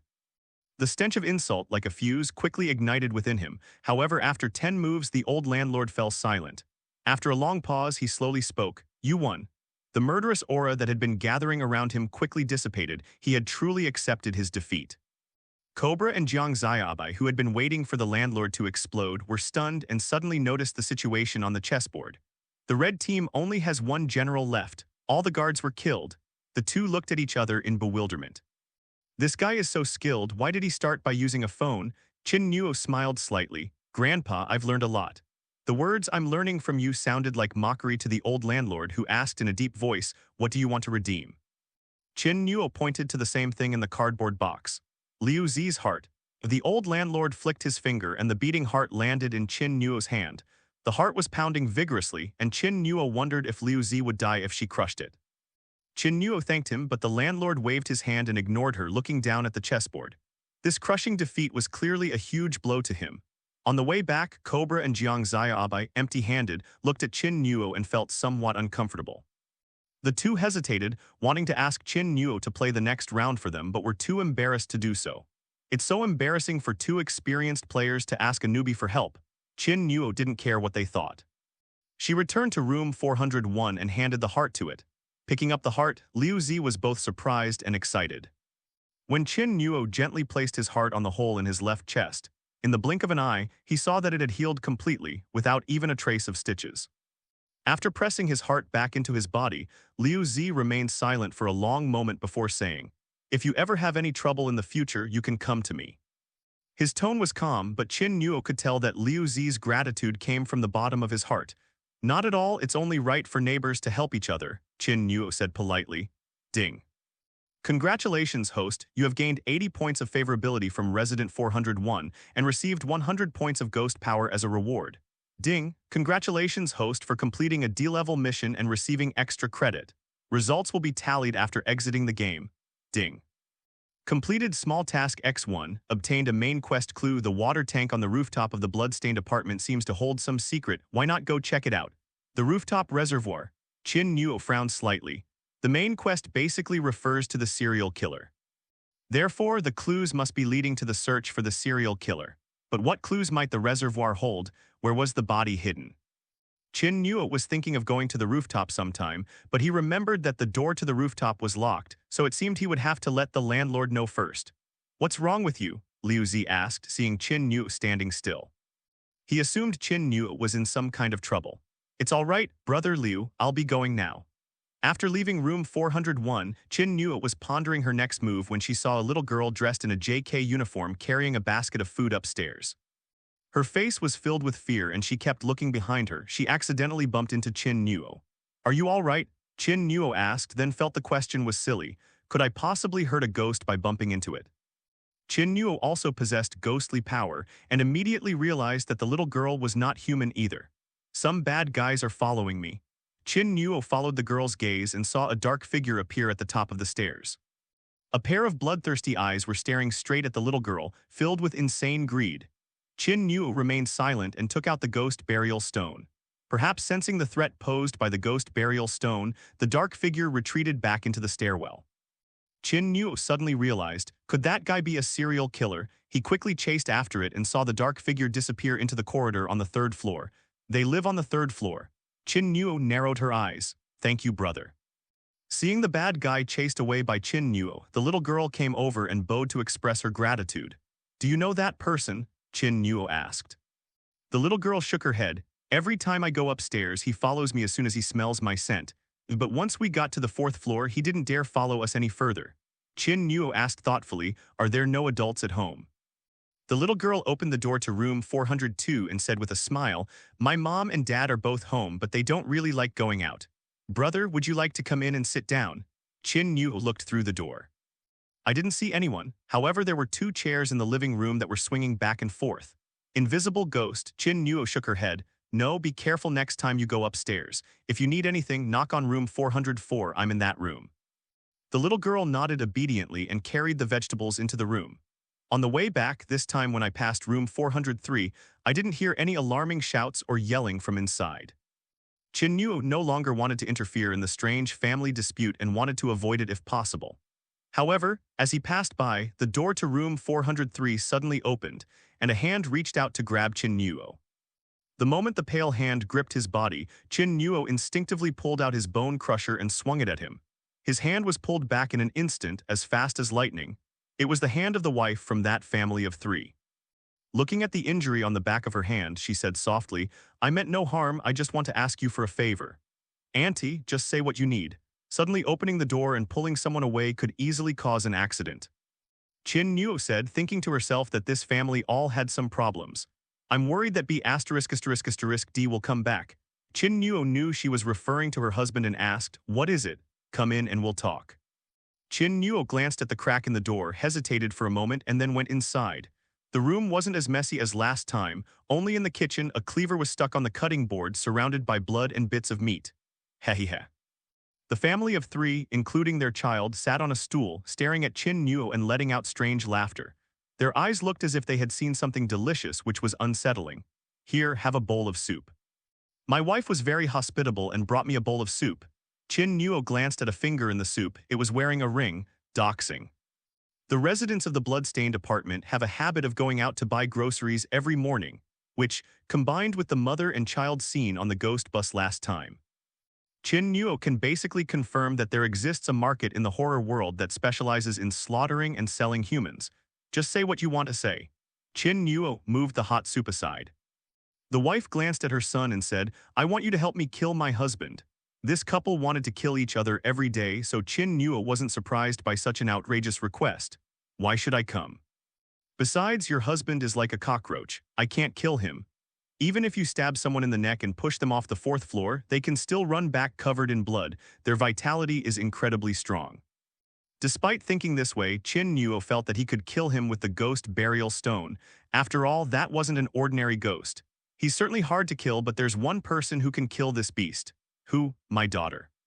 Qin Nuo looked at the child laughing strangely on the stool, and indeed he did have a P***. She was somewhat taken aback. "You also have a daughter." The wife gave a deeply sorrowful smile. She was strangled to death by her own father. "That beast, every time he comes home drunk, he grabs my hair and beats me. I'm used to it. Once I was beaten to the point of near death. My daughter was terrified, but she still came out of her room and begged him to stop. Then he strangled her to death." After saying this, the wife remained expressionless, but instead, a smile spread across her face, filled with a desolate resentment. Qin Nuo remained silent. He discovered that none of the residents in the apartment building knew he was a ghost. In other words, what the wife said were real events that happened during their lifetime. A true tragedy. Despite feeling somewhat suppressed, Qin Nuo still asked, "Where is your daughter now?" "Room 301, that's the room we used to stay in. She's trapped there, unable to go anywhere.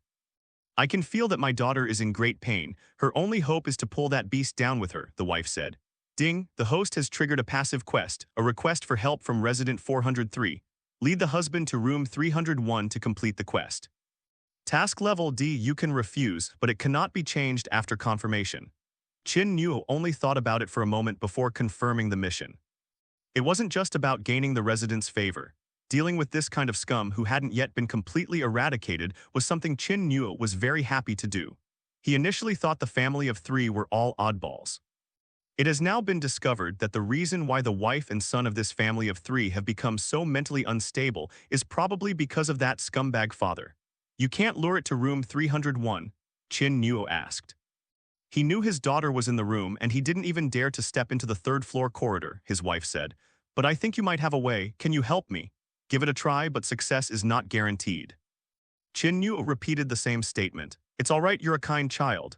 His wife smiled slightly. "Aren't you really going to sit down and have a meal?" "No need, maybe next time." Qin Nuo left room 403. "Hey buddy, need a piece of Thai sui meat." "Can you do me a favor?" Qin Nuo asked directly upon returning to his room. "Just tell me, what do you want to do?" Blood-eyed Ghost had no resistance to the flesh of the Thai sui. "Let's work together to get that scumbag to room 301. "Your idea is too naive," the blood-eyed demon said calmly, "but you can try it if you want." According to his wife, her husband gambles outside every day from 12 noon to 3 p.m. and doesn't return until almost noon. Qin Nuo prepared herself, glanced at the clock on the wall. It was almost 3 o'clock, so she arrived at the third-floor corridor ahead of time. There were 3 original residents on the third floor. The other 2 residents are the players Black Rose and Princess Yao Yao, whose apartments are 302 and 306 respectively. Qin Nuo arrived on the third floor and happened to run into Princess Yao Yao. He was holding a large bag of food, not grain to fill his stomach, but snacks to pass the time. Qin Nuo felt ashamed. Is this girl here to do dungeon quests or on vacation? Princess Yao Yao saw Qin Nuo and said with some surprise, "Oh, Phantom, you're still alive." Qin Nuo didn't pay attention to this unusual way of greeting. Thinking of the shadowy figure that had been following the JK girl yesterday, she asked, "How's your game progressing?" "Not moved at all. The residents here are so difficult to get along with. Yesterday, I brought my favorite snacks, hoping to get to know the residents next door." The other person opened the door, saw the snacks in my hand, snatched them away, and slammed the door shut. "Wow, those were my snacks for a week. They took them and then ignored me. It's so unfair," Princess Yao Yao said, feeling wronged. "So I'm not interested in dungeon quests anymore. I'll stay for 10 days and then leave. I'll just finish the dungeons."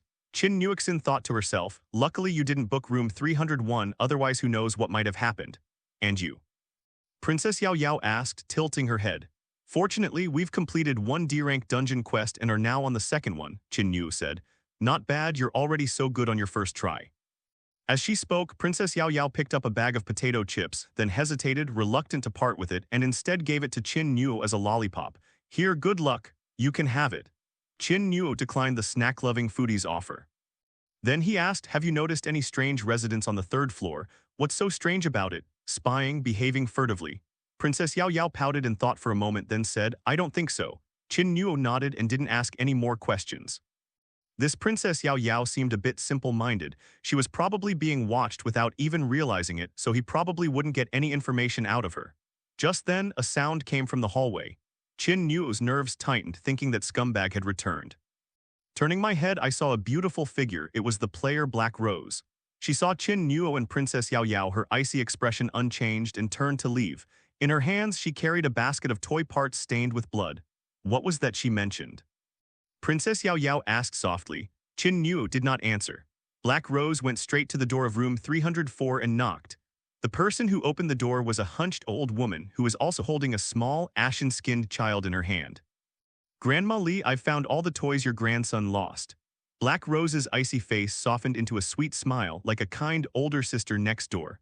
"My dear girl, thank you so much. It's rare to find such a kind-hearted girl like you." Zio Yuan, aren't you going to thank your sister? The little boy clutching his beloved toy danced with joy. Thank you, sister, you're so kind. Sweetie, don't be so naughty and leave things lying around next time. After closing the door, the smile on Black Rose's face vanished instantly, replaced by icy indifference like a face-changing act in Sichuan opera. Qin Nuo glanced at Princess Yao Yao. Learn from her, she's already completed a task. Princess Yao Yao pursed her lips and didn't say anything. Black Rose walked over and sized up Qin Nuo. I heard you completed a task from the landlord. Qin Nuo checked the time. We're moving on to the second one now. How about we make a deal? You win another game from the landlord and get something back for me. Name your price. Black Rose, clearly having got information from Cobra, crossed her arms, puffed out her proud chest and said, No interest, I'm not interested in money. Qin Nuo shook her head without any hesitation. I'll think about it. If it really doesn't work out, I'll come to your room tonight and we can have a proper talk. Black Rose suddenly revealed a seductive smile exuding charm. I have to say, this woman's ability to change her expression is truly amazing. What are you doing in my room, trying to freeload a meal? I don't have any money. Qin Nuo shrugged. Black Rose's face darkened, then she smiled calmly. Since you don't mean it that way, forget it. I'm not really in the mood for that anyway. With that, he turned and left. Princess Yao Yao stuck out her tongue and muttered, so S******y. Damn it. I've lost everything again. What a F******G bad luck. That spendthrift woman must have hidden some money. If I find it, I'll make her regret it. The sound of cursing and swearing came from the hallway. The scumbag ghost from 403 had returned, exuding a murderous aura mixed with boundless rage. Black Rose glanced at him. The scumbag ghost also saw Black Rose, his gaze lingering on her alluring body, a lewd glint in his eyes. Not bad-looking, little wench. Which room are you staying in? Black Rose's eyes gleamed coldly and she wore a disgusted expression. Without a word, she left. The ghosts in the apartment are key to completing the mission, so players should try to avoid provoking them as much as possible. Princess Yao Yao, clutching her snacks, hid behind Qin Nuo with a hint of fear. The scumbag stared at Black Rose's buttocks, licked his lips, and chuckled. As he turned to go upstairs, he noticed a pair of eyes staring at him. The scumbag glared fiercely at Qin Nuo. You brat, look again and I'll gouge your eyes out. Qin Nuo didn't speak. The instant the scum ghost turned his head, a bloodshot eye appeared on his right hand and a large number of livid spots appeared on his arm. Immediately, he grabbed directly at the back of that scumbag's head. The moment the scumbag ghost realized what was happening, his head was slammed hard into the ground. The floor cracked, and the scumbag ghost roared and struggled frantically. Qin Nuo flung the scum ghost onto the stairwell, pulled out 2 bone nails, and before the ghost could get up, he used his palm to forcefully slam the 2 bone nails into the scum ghost's skull. In an instant, the scum ghost let out a shrill scream, its body billowing white smoke, and collapsed to the ground. All of this happened in a matter of seconds, leaving Black Rose and Princess Yao Yao completely dumbfounded. What is this guy doing? This is an apartment resident. Are you going to kill someone just because they insulted you? Black Rose was taken aback, but then she noticed Qin Nuo's arm and was shocked. A half-ghost. Wasn't this his first time participating in a horror game? When did he become a ghost? Ignoring the 2 women's stunned gazes, Qin Nuo grabbed the half-dead scumbag and dragged him towards room 301. However, Qin Nuo quickly realized something was wrong. As he drew closer to 301, the scum ghost grew increasingly heavy, and a large amount of ghostly energy emanated from his 7 orifices. Finally, a deep crack was dragged into the ground. Qin Nuo could not take another step forward. The scumbag ghost in his hand was now like a meteorite, terrifyingly heavy. What happened? Qin Nuo was covered in sweat, staring in astonishment at the scumbag ghost. I told you it wouldn't work, the blood-eyed demon said calmly. The 2 bone nails driven into his brain were expelled from his body and fell to the floor. The half-dead scum ghost suddenly opened his eyes, unleashing terrifying power, broke free from Qin Nuo's grasp and returned to the other side of the corridor. The scumbag stared intently at Qin Nuo, but then for some reason he turned and ran away. The ghostly aura dissipated in the stairwell. Black Rose and Princess Yao Yao stared at Qin Nuo, stunned and speechless. It's just a small grudge. Qin Nuo gave the 2 a perfunctory explanation before leaving. Back on the 4th floor, the door to room 403 was kicked open, and the room was a mess again with many things smashed to pieces. The wife came out covered in blood. It was unclear whether it was hers or her husband's. She looked at Qin Nuo and asked softly, how did it go? It is indeed a bit difficult. Let me think of another way, Qin Nuo said, glancing at the knife in his wife's hand, guessing that she had dealt with her husband again. But clearly all of this was in vain. Back in her room after a busy day, Qin Nuo felt incredibly sore and smelly, so she decided to take a shower first. After washing her face, Qin Nuo asked, "What happened just now?" "That's a ghost obsessed with something," said the blood-eyed ghost. "The more you try to force it, the less likely it is to succeed." "What is an obsessive ghost?" Qin Nuo asked. At the time of his death, he experienced immense fear of room 301. After death, he became a vengeful ghost, and this fear became his obsession. Room 301 is its forbidden zone, forcing it will only increase its resistance. Unless you can let him into room 301 himself. Qin Nuo fell into thought. "You can't handle this task." "Give it up, not necessarily." Qin Nuo responded in this way, but it was indeed quite a headache. "After taking a shower, I came out of the room." Qin Nuo leaned back in her chair, continuing to ponder. After a moment, as if remembering something, Qin Nuo opened the system toolbar. Immediately afterward, Qin Nuo's eyes lit up. She had a plan. Qin Nuo got up, dressed, and prepared to go out. "Where to?" the blood-eyed demon asked. "Of course, we continue the mission." "Let's make it clear first, you'll have to get something in return if you want me to take action," the blood-eyed demon said, licking his lips. "I don't need you anymore. You just need to watch the show tonight." Qin Nuo smiled slightly, then left the room. After leaving room 404, Qin Nuo didn't notice that the door to room 403 had also opened, and a pair of eyes were fixed on the direction Qin Nuo had left, filled with resentment. Boom. In the dead of night, the scumbag ghost fell from the fourth floor and crashed hard onto the floor. The hardness of reinforced concrete caused his body to crack open like tofu. Blood and brain matter splattered out together. A few seconds later, the scumbag ghost got up, and his bloodied and mangled body gradually recovered. He looked up at the fourth-floor window, his eyes blazing with fury as he roared, "That kid dragged me to that room. It must be related to you, UB***ch. I'm going to chop you up, you spendthrift woman, and chop you up along with that laughing, idiotic brat." The scumbag ghost roared incessantly, as if he had gone mad. But the next second, his voice abruptly stopped. In the lobby, the old landlord leaned on his cane and looked at him with a very indifferent expression. But it sent chills down the spine of that scumbag from head to toe. "I don't care about what you two do, but it's bedtime now, and you're making a scene and breaking the apartment rules. If I hear your voice again, I'll rip your tongue out, and then your whole family will get out of this apartment." The old landlord said calmly, then, leaning on his cane, slowly disappeared into the darkness. The scumbag was terrified and dared not utter another word. I only dared to go upstairs long after the landlord had left. But this did not quell his anger. As he went upstairs, he gripped a machete tightly, exuding murderous intent. However, when he reached the third floor, he suddenly stopped. Under the moonlight, Black Rose's delicate face exuded a stunning beauty. "I've found out everything about your family. What can you do even if you're furious? You can't kill your wife. Why don't you cooperate with me? I'll kill your wife for you, how about that?" Black Rose's voice was alluring, carrying a strange seduction. That's true. The couple had been fighting each other for years, yet they had never managed to kill each other. Even if they were shattered to pieces, they would be able to return to room 403 the next day.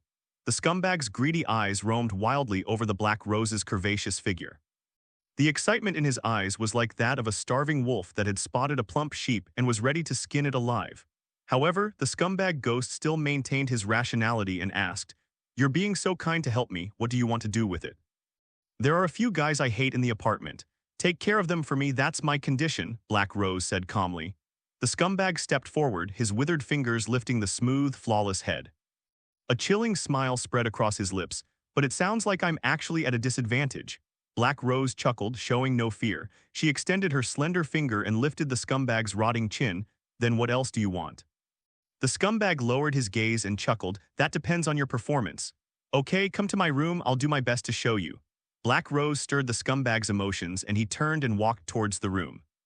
The scumbag ghost greedily inhaled the faint fragrance wafting in the air and followed closely behind. Creak! The door opened, and Black Rose, pulling the scumbag's hand, whispered seductively in his ear, "Come in." The scumbag ghost seemed to have been bewitched and was dragged inside. But the moment his foot stepped into the doorway, he suddenly stopped. The scumbag's eyes flickered a few times, then suddenly turned fierce. "No, you're not that woman from earlier today." Veins bulged on his arms as he abruptly yanked the Black Rose out of the room. In the blink of an eye, the Black Rose vanished. What she was holding was a doll covered in patches. Realizing something, the scumbag ghost suddenly looked up and discovered that the room in front of him was not room 302, but room 301. "And the door has been opened." Room 301 was pitch black like an abyss with a biting wind whipping at your face. A trap. In an instant, the scumbag ghost finally reacted, looking at the darkness in the room, his whole body trembling uncontrollably, as if facing the most terrifying thing in his life. "Dad, you're here." In the darkness, a childlike voice, innocent and naive, drifted out. The scumbag turned and ran, rushing desperately towards the stairwell. "Since we're already at the door, let's meet our biological daughter." Father and daughter reunited after many years apart. What a heartwarming and touching scene, wouldn't you say? Qin Nuo blocked the scum ghost's path, and said with a smile, holding the ghost burial stone, he smashed it hard on the scum ghost's forehead.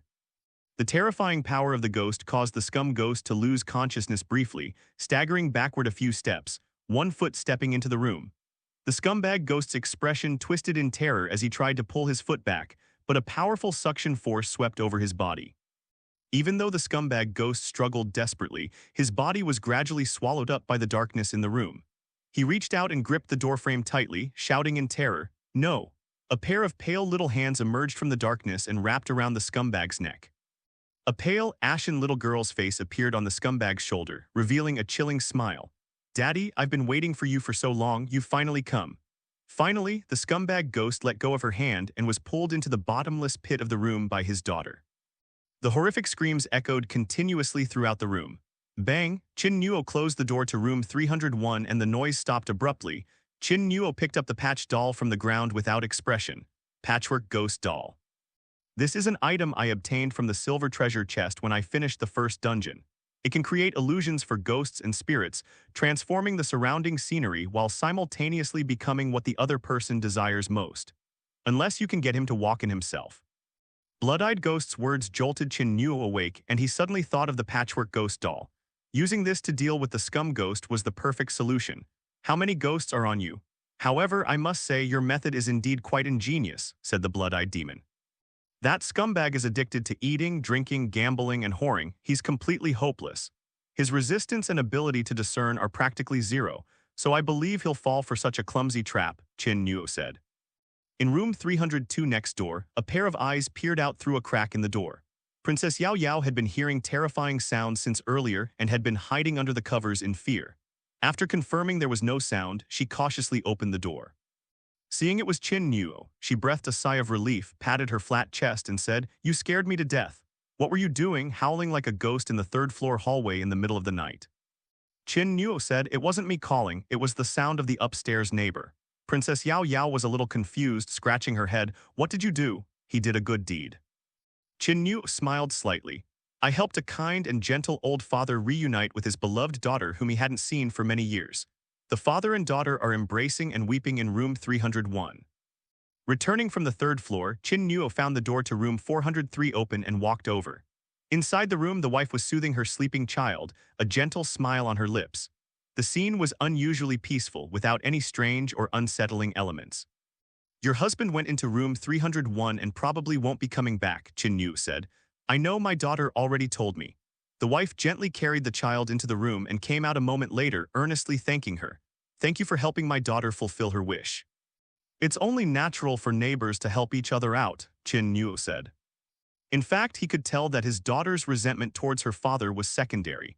The main reason was that she couldn't bear to see her mother and younger brother being beaten by their father every day, which is why she took her biological father away. Ding. "Congratulations, host, you have gained plus 60 favorability points from Resident 403. You have completed a D-rank dungeon mission. Additional points will be awarded after the dungeon is completed. Angel's Kiss, gain favorability reward plus 80 ghost power. The second dungeon quest is finally complete. Then Auntie, please rest well." "I won't disturb you any longer," Qin Nuo said. Although his wife's expression suggested she was grieving the loss of her husband, Qin Nuo knew that the reason for her sorrow was not her scumbag husband, but her unfortunate daughter. Returning to room 404 from room 403, Qin Nuo opened the door when the blood-eyed ghost suddenly spoke. "Someone has been in your room." Qin Nuo was taken aback, then silently entered the room, finding it to be clean and tidy. "Are you sure?" "There are other similar auras present. Believe it or not, it's up to you," the blood-eyed demon said calmly. Qin Nuo frowned. According to the blood-eyed ghost's words, the one who sneaked into the room wasn't a player but a resident. Nothing is missing. "What is the purpose of coming in?" A quick glance revealed that the maid's stockings, which she had casually tossed aside that night, had vanished. In an instant, Qin Nuo identified the thief. "The resident of apartment 405 is the prime suspect." No, it's most likely him. That guy had a grudge against me, and while I was out, he sneaked into my room intending to sabotage me and get revenge. But they didn't touch anything, they just took the stockings hanging on the back of the chair. Based on the strange behavior of the resident in apartment 405 that night, Qin Nuo suddenly understood something. That ghost harbors a deep hatred for you. Do you want to get rid of it? I can help you, just give it food, the blood-eyed ghost said. No need.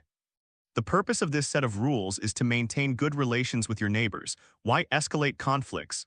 Qin Nuo said, even if you anger the other party, there will be a reward. However, it affects the dungeon's rating. Is there any possibility that you can resolve this conflict? Blood-eyed ghost sneered. Qin Nuo didn't say much, walked out of room 404 and went straight to room 405 to knock on the door. I knocked twice, but there was no response. Qin Nuo knocked on the door harder. The door opened a crack and a pair of hostile eyes peeked out. What do you want? Did you come into my room? Something's missing from my room, Qin Nuo asked.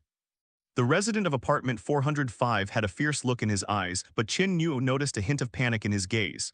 No, get out. He tried to close the door, but Qin Nuo stopped him with her hand. Really not. Should we ask the landlord to come over and talk to him? Qin Nuo said with a smile. The other person didn't say anything more, only wanting to close the door.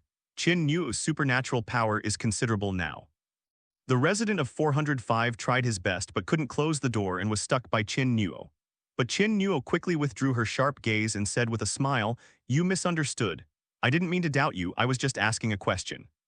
Since you say it's not you, then I believe in your character, it definitely isn't you. The atmosphere suddenly became friendly. This caught the residents of apartment 405 completely off guard. Then move your foot, said the resident of 405, still with a hostile expression. Don't worry, I came to apologize for what happened that night. I'm very sincere, I was just a bit harsh with my tone. As compensation, I've prepared a gift for you. Not interested, get lost. Let's see first and then decide. As they spoke, Qin Nuo magically produced a life-sized body pillow from behind her back. The cover of the pillow features a sexy photo of an anime girl in a bikini, custom-made version. The resident of 405, who had initially been extremely resistant, suddenly became fixated on the cushion, unable to look away. It was as if he had seen the goddess of his dreams. His eyes were filled with fervor and an irresistible possessiveness. The only thing missing is that the eyes haven't turned into heart shapes yet. Qin Nuo's lips curled into a smile. Sure enough, the resident of 405 was a complete homebody. Qin Nuo knew exactly how to deal with introverted men. He spends all day cooped up in his room, never leaving the house, immersed in his fantasies about anime girls and craving anything related to anime. For them, anime-themed body pillows are like a bombshell. Resistance is zero. This is my family heirloom. It took me a lot of effort to get my hands on it. The feel of it is superb. When I sleep holding it, it feels like holding my wife. The feeling is indescribably wonderful.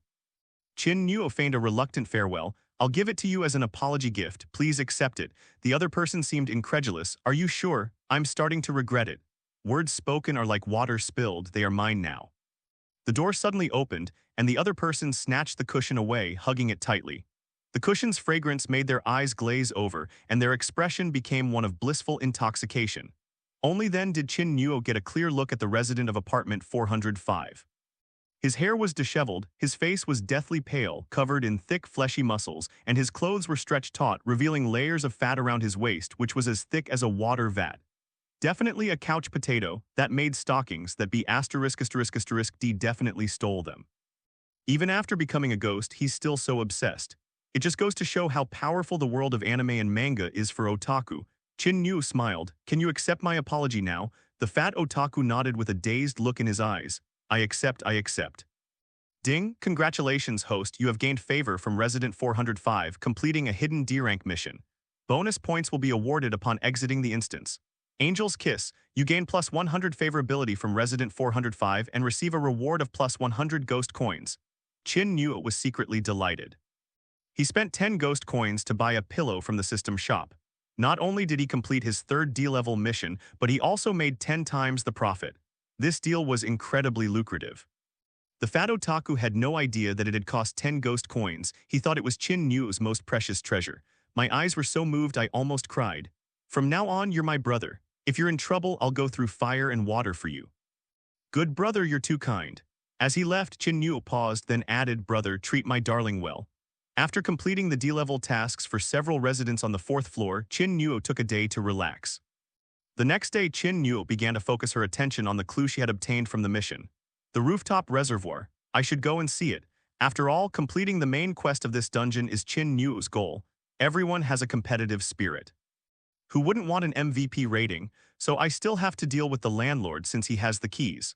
On the way downstairs, I unexpectedly ran into a burly player who went by the pseudonym Black Bear. Compared to the first day of the game, his spirits were much lower, and his initial strong aura had been almost completely worn away. Furthermore, his right eye was bloodshot and closed. How come you've gone blind in one eye? Qin Nuo asked directly. As if struck on a sore spot, Black Bear's face darkened, and he said coldly, "Stop G making fun of me. Even though I've lost an eye, at least I've got a clue and located the serial killer hiding in the apartment." Do you know who the serial killer is? Qin Nuo was taken aback. Only 2 days, that's fast. Black Bear sneered, turned and left, clearly not intending to share the spoils of victory with Qin Nuo. Qin Nuo blinked, pondered for a moment, and then went downstairs. Inside the lobby, the landlord, as usual, sat there playing chess by himself. Qin Nuo walked over and asked with a smile, "Grandpa, have you eaten? Just say what you need to say. Do you have the key to that iron gate on the rooftop?" "I want to go up to the roof for some fresh air," Qin Nuo said. "I have the key. Play a game of chess with me and the prize is yours." The old landlord didn't care about such a ridiculous reason. He sat up straight, his cloudy eyes gleaming with intense light. Clearly, he has recovered from his frustration and setback after losing the game last time. He regained his confidence, and with a wave of his hand, the messy chessboard was neatly arranged. "All right, old man, you have to keep your word if you win." Qin Nuo sat down. "This time you won't win." After saying that, he hesitated for a moment, then added, "At least you won't win so easily." However, 5 minutes later, the old landlord stared at the chessboard, then fell into a sullen silence once more. The regained confidence was shattered once again. On the chessboard, Qin Nuo's pieces almost all made an attack, and the red team, just like last time, only has their general left. Surrounded by enemies on all sides, he's absolutely stunning. Seeing the landlord's bewildered expression, Qin Nuo patted his head. "Tusk, how can someone have such low emotional intelligence? Why be so brutal? This old man has some really good connections. We might need his help again in the future." "Grandpa, maybe you're not feeling well. How about we play another round?" Qin Nuo asked tentatively. "I'm not in the mood. I need to do a post-mortem analysis." The landlord, his face grim, tossed the keys to Qin Nuo. "Well, one game of chess has completely destroyed all goodwill." Qin Nuo got up and said goodbye to the old man. When she returned to the stairwell, she was suddenly stopped by someone. Black Rose was wearing a black cheongsam today, which accentuated her sexy figure even more. "You want to go to the rooftop? Just a breeze." Qin Nuo shrugged. "Don't mistake me for that old man. Your going up to the rooftop is most likely related to clues in the main quest." Qin Nuo was somewhat surprised. "You also have leads. The second dungeon quest we completed yesterday provided a clue, the rooftop reservoir," Black Rose said. Qin Nuo was speechless. These clues are shared and they're exactly the same. After Black Rose obtained this clue, she spent a whole day trying to get the key from the landlord but failed. Unexpectedly, she ran into Qin Nuo, which led to the current situation. Let's go up together," Black Rose said with a smile. Qin Nuo was quite unwilling, but feeling guilty for having used her body to seduce that scumbag last night, she didn't refuse. "I heard that Black Bear has his sights set on the serial killer in the apartment building," Qin Nuo asked as they went upstairs. "I don't know. That guy got into a fight with the neighbor next door yesterday and lost an eye. He's inexplicably become excited today," Black Rose said casually. Qin Nuo thought of the dark figure on the third floor yesterday and wondered if she should ask Black Rose, but in the end she dismissed the idea. "Let's go check out the rooftop first." The iron gate to the rooftop was rusty and the lock was corroded. It took quite a bit of effort to open it. The rooftop was covered in asphalt and vegetation. Although it looked lush and green, it felt lifeless and eerily silent. Under the gray sky, the two arrived at the fence. "This is the first time I've seen this so-called terrifying world from a bird's-eye view. Isn't it shocking? This is what the world looks like. What you see is only the surface. This apartment building is our protective shield. Within the instance's boundaries, we abide by the rules and the ghosts won't harm us. But once we leave the apartment, all these rules become invalid. We instantly become rats in the street, ready to be devoured at any moment." Black Rose spoke to Qin Nuo with the air of someone who had been through it all. She once left the dungeon area during a dungeon run, and within just 2 minutes she was so frightened that she scrambled back. That was a shadow she could never shake off throughout her life. In a country without the rule of law, human life is treated like dirt. Humans are no longer masters, but merely food on a chopping block. She wanted Qin Nuo to feel this sense of insignificance and despair. But Qin Nuo said casually, "It's just going out to a dungeon. I've been there before." "You've been out?" Black Rose asked in surprise. "The first instance I was forcibly sent in. My boss sent me on a business trip, so I went. When I got on the bus, some ghosts had designs on me. I beat them up and they obediently sat back down," Qin Nuo said casually. These words left Black Rose speechless. A copy that was forcibly sent in. They even left the instance without any protection mechanism. How did he survive? Qin Nuo looked at Black Rose's expression and almost laughed. If she knew that she owned a convenience store in the horror world, I wonder what her expression would be. Do you men really love to brag? After her initial shock, Black Rose's pretty face darkened, as if she had been humiliated, and she said in a deep voice. However, while saying she didn't believe it, Black Rose was secretly watching Qin Nuo's expression, as if trying to catch something. "Believe it or not, it's up to you. I have no interest in discussing this with you." Qin Nuo didn't bother to explain and turned to walk towards the reservoir not far away. The rooftop has only one water reservoir, which is now overgrown with plants. Qin Nuo jumped up and used her ghostly power to flip the cement slab aside. Black Rose looked like trash as she was thrown several meters away, smashing into a shattered cement slab. Her eyebrows furrowed slightly, and her eyes narrowed little by little. In fact, she had started to have doubts ever since Qin Nuo dealt with that scumbag yesterday. Whether it's the secret of the half-ghost, the ability to calmly handle dungeons, or the wealth of experience, Qin Nuo's performance was nothing like that of a newcomer. Now, in addition to those words from before, it's almost certain that it's a Black Rose. This phantom is no newcomer, he's a hidden master. There was still water in the reservoir, but it hadn't been cleaned in a long time, and the water had turned black. Qin Nuo was prepared to see a bloated corpse floating on the water, or rotting body parts melting into pus. However, judging from the fact that the bottom of the pool is still visible, and there is no similar putrid smell in the air, Qin Nuo can conclude that the pool had not been used to handle the bodies. Then why do the clues still point to the reservoir? Did you find anything? Black Rose asked, leaning closer. Nothing was found. Qin Nuo shook her head and jumped into the reservoir. How could that be? Could the clues be false? Black Rose also peeked out, but after looking for a long time, she couldn't figure it out either. Qin Nuo walked around the reservoir and suddenly noticed several scratch marks under a corner of the wall. The scratches were messy, with dark red scabs around them, traces of blood. It was clearly made by hand and the fingers were rotten. But it looks like it's been a long time. The traces are almost completely weathered and blurred.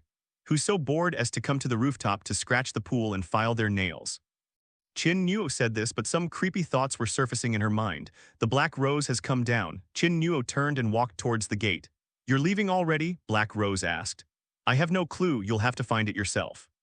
Although some suspicious traces were found, they did not point to any resident, so this clue was of no use to Qin Nuo. Black Rose had no choice but to follow them downstairs. Back downstairs, Qin Nuo saw the JK girl from room 402 again. She was carrying a small backpack upstairs, her body trembling slightly, her expression filled with fear. Qin Nuo came down and asked, "Which bad guy was following you this time?"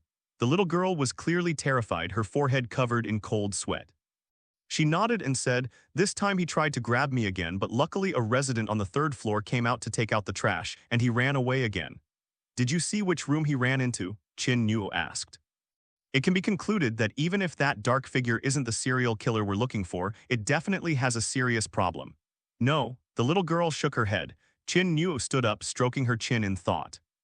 Rooms 301, 302, and 306 on the third floor can be ruled out as suspects. Therefore, the shadowy figure must be a guest in one of the other 3 rooms. Black Rose came down as well, glanced at the little girl, and her expression changed slightly. "What's wrong?" Qin Nuo didn't speak. He was considering whether to go down and knock on each door one by one. That guy lives in apartment 305. The wife of the family of 3, who is also Xia Oyuan's mother, was standing at the door at some point and spoke to Qin Nuo. "How did Auntie know?" Qin Nuo was taken aback. "Every time I bring my child up here, that guy always opens the door a crack and stares intently at my child. I've seen him too. That guy almost never leaves his house and nobody's ever seen what he looks like. But he seems particularly interested in underage children. He can smell them whenever they pass by the third-floor stairwell." Liu Zi also came out of room 401 and provided information to Qin Nuo.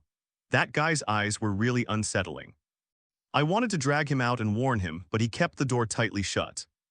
Liu Zi said, later, we reported it to the old man, but his response was that the other party paid the rent on time every month and had not done anything to harm the tenants, so he rejected the report. And then the matter was simply dropped. The old man is right, the residents didn't want to cause any more trouble so no one brought it up again. But Qin Nuo and his group as players are different, they don't want to let go of suspects involved in the main storyline. Okay, I understand. Qin Nuo nodded and turned to go downstairs.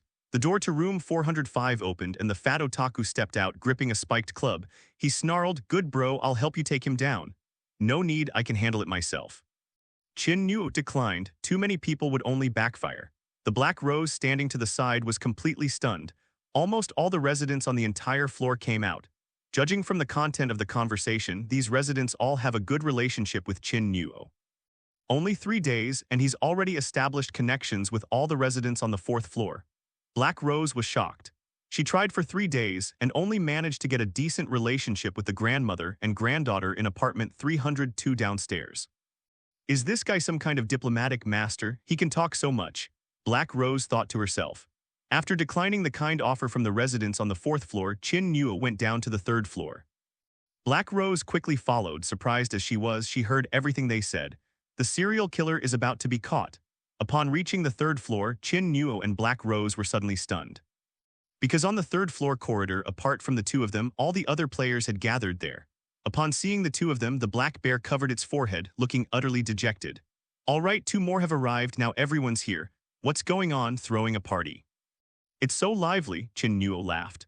Cobra adjusted his glasses and said, since we're already here, there's no point in hiding anything.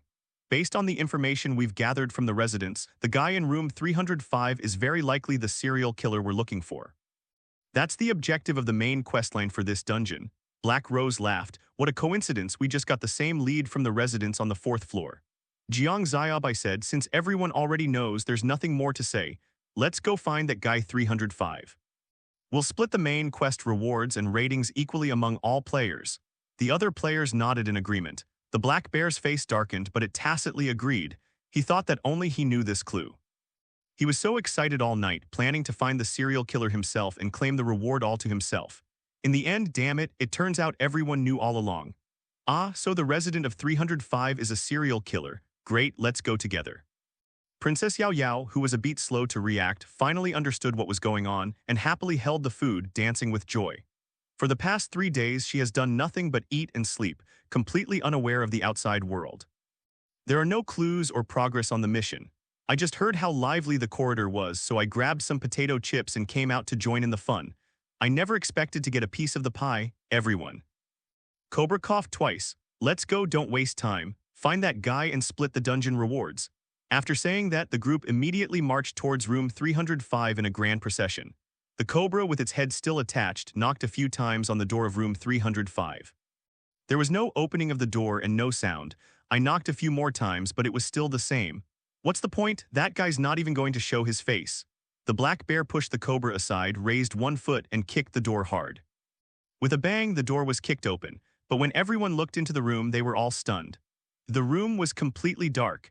A dense aura of ghostly energy surged forth, causing the cobras in front to shiver and involuntarily take several steps back. What's going on with this room? It's that guy's trick, Jiang Xiaobai said. Did you think we couldn't find it just because it's hiding? The black bear sneered. That's fine too. Whoever catches that guy first gets the reward. How about it? It's a matter of skill. The others blinked and nodded, indicating they had no objections. Of course, those who are easily frightened shouldn't come in. Losing your life inside isn't worth it. The black bear glanced at Princess Yao Yao. Ah, then you guys go in. I'll cheer you on from outside. Princess Yao Yao stared into the darkness, shrinking back in fear. Apart from her, everyone else took out their respective ghostly objects as weapons. The protection mechanism, with their lives as collateral, gave them considerable courage. After all, this is a crucial step in completing the main quest, and nobody wants to miss it. Led by Cobra and Black Bear, the other 4 followed into the room. Upon entering the room, they could still see each other, but beyond 2 meters, their bodies were swallowed by darkness and they could see nothing at all. That thing is hiding somewhere. Let's split up and search, it can't escape. The black bear's ghostly form was a pair of brass knuckles on its hands. It swung its fist into the darkness before searching in one direction. The others followed his advice and dispersed. Why aren't you moving? Black Rose asked, looking at Qin Nuo, who remained motionless. Anyone who's seen a horror movie knows that splitting up is the most idiotic thing to do. It's a sure way to get killed. You think you're searching for the enemy, actually, you're giving them the opportunity to pick you off one by one. It's better to stay put and wait until they've done their work before making our move, Qin Nuo said calmly, crossing his arms. They arrived in a grand procession, giving the emboldened Black Bear and his companions the illusion that the residents of 305 had nowhere to run and were hiding. In fact, perhaps they've been watching us for a while now. Black Rose's eyes flickered, she thought to herself. Even in this situation, this guy can still think calmly. She hesitated for a moment, then remained standing behind Qin Nuo without moving. Covered in black mist, the room's layout seemed to have been altered, and the space was much larger than they had expected. In the darkness, there were occasional loud noises, the sounds of Black Bear and his men searching. Qin Nuo asked the blood-eyed ghost, "Can you detect that guy's scent?" These ghostly energies have a confusing effect. When it mixes with them, it's like a drop of water merging into the ocean. It becomes undetectable. Blood-eyed demon said calmly. Unless you can mark it with a special scent. Qin Nuo's eyes flickered as she secretly pondered a solution. Just then, footsteps could be heard from ahead. Black Bear returned, panting and somewhat exasperated. Damn it, he was like a blind man. Heaven knows where that guy is hiding. Soon the other three returned as well. All attempts ended in failure. This isn't a solution, Cobra said after a moment's thought. Perhaps we could ask the other residents for help. They might have a solution. The residents here aren't friendly to this guy. It shouldn't be hard to get their help. I'm on good terms with a resident, so I went to invite them over, Jiang Xiaobai said with a hint of pride. Just as he was about to turn and leave, Qin Nuo suddenly said, "Its purpose was to lure us in. Do you think it will just sit and wait to die?" Cobra frowned. "What do you mean? Haven't you noticed yet? One of you four smells different now." Upon hearing this, the expressions of the four men all changed, and they each took a step back. Qin Nuo's gaze was indifferent. "Are you going to come out on your own, or should I drag you out?" Seeing Qin Nuo glance at him, Black Bear said in a deep voice, "Why are you looking at me? I'm perfectly fine." Qin Nuo remained silent, flipped his hand, and a machete appeared in his palm. With lightning speed, he slashed fiercely at a person. But it's not a Black Bear. Instead, it was the player who rarely spoke up and whose game name was Jackson. The opponent reacted quickly, taking a step back to dodge the attack. It emitted a strange laugh, and its appearance gradually changed, transforming into a terrifying face that looked as if its skin had been peeled off, emitting a piercing and unpleasant laugh. "How about we play hide-and-seek? If you can't catch me, one of you will die randomly." "The game begins now." Bang, the door to the room slammed shut. Princess Yao Yao, startled, pounded on the door and called out, "Hey, why is the door closed?" As Black Rose and the others' expressions changed drastically, the figure of the face-stripping demon gradually disappeared into the darkness.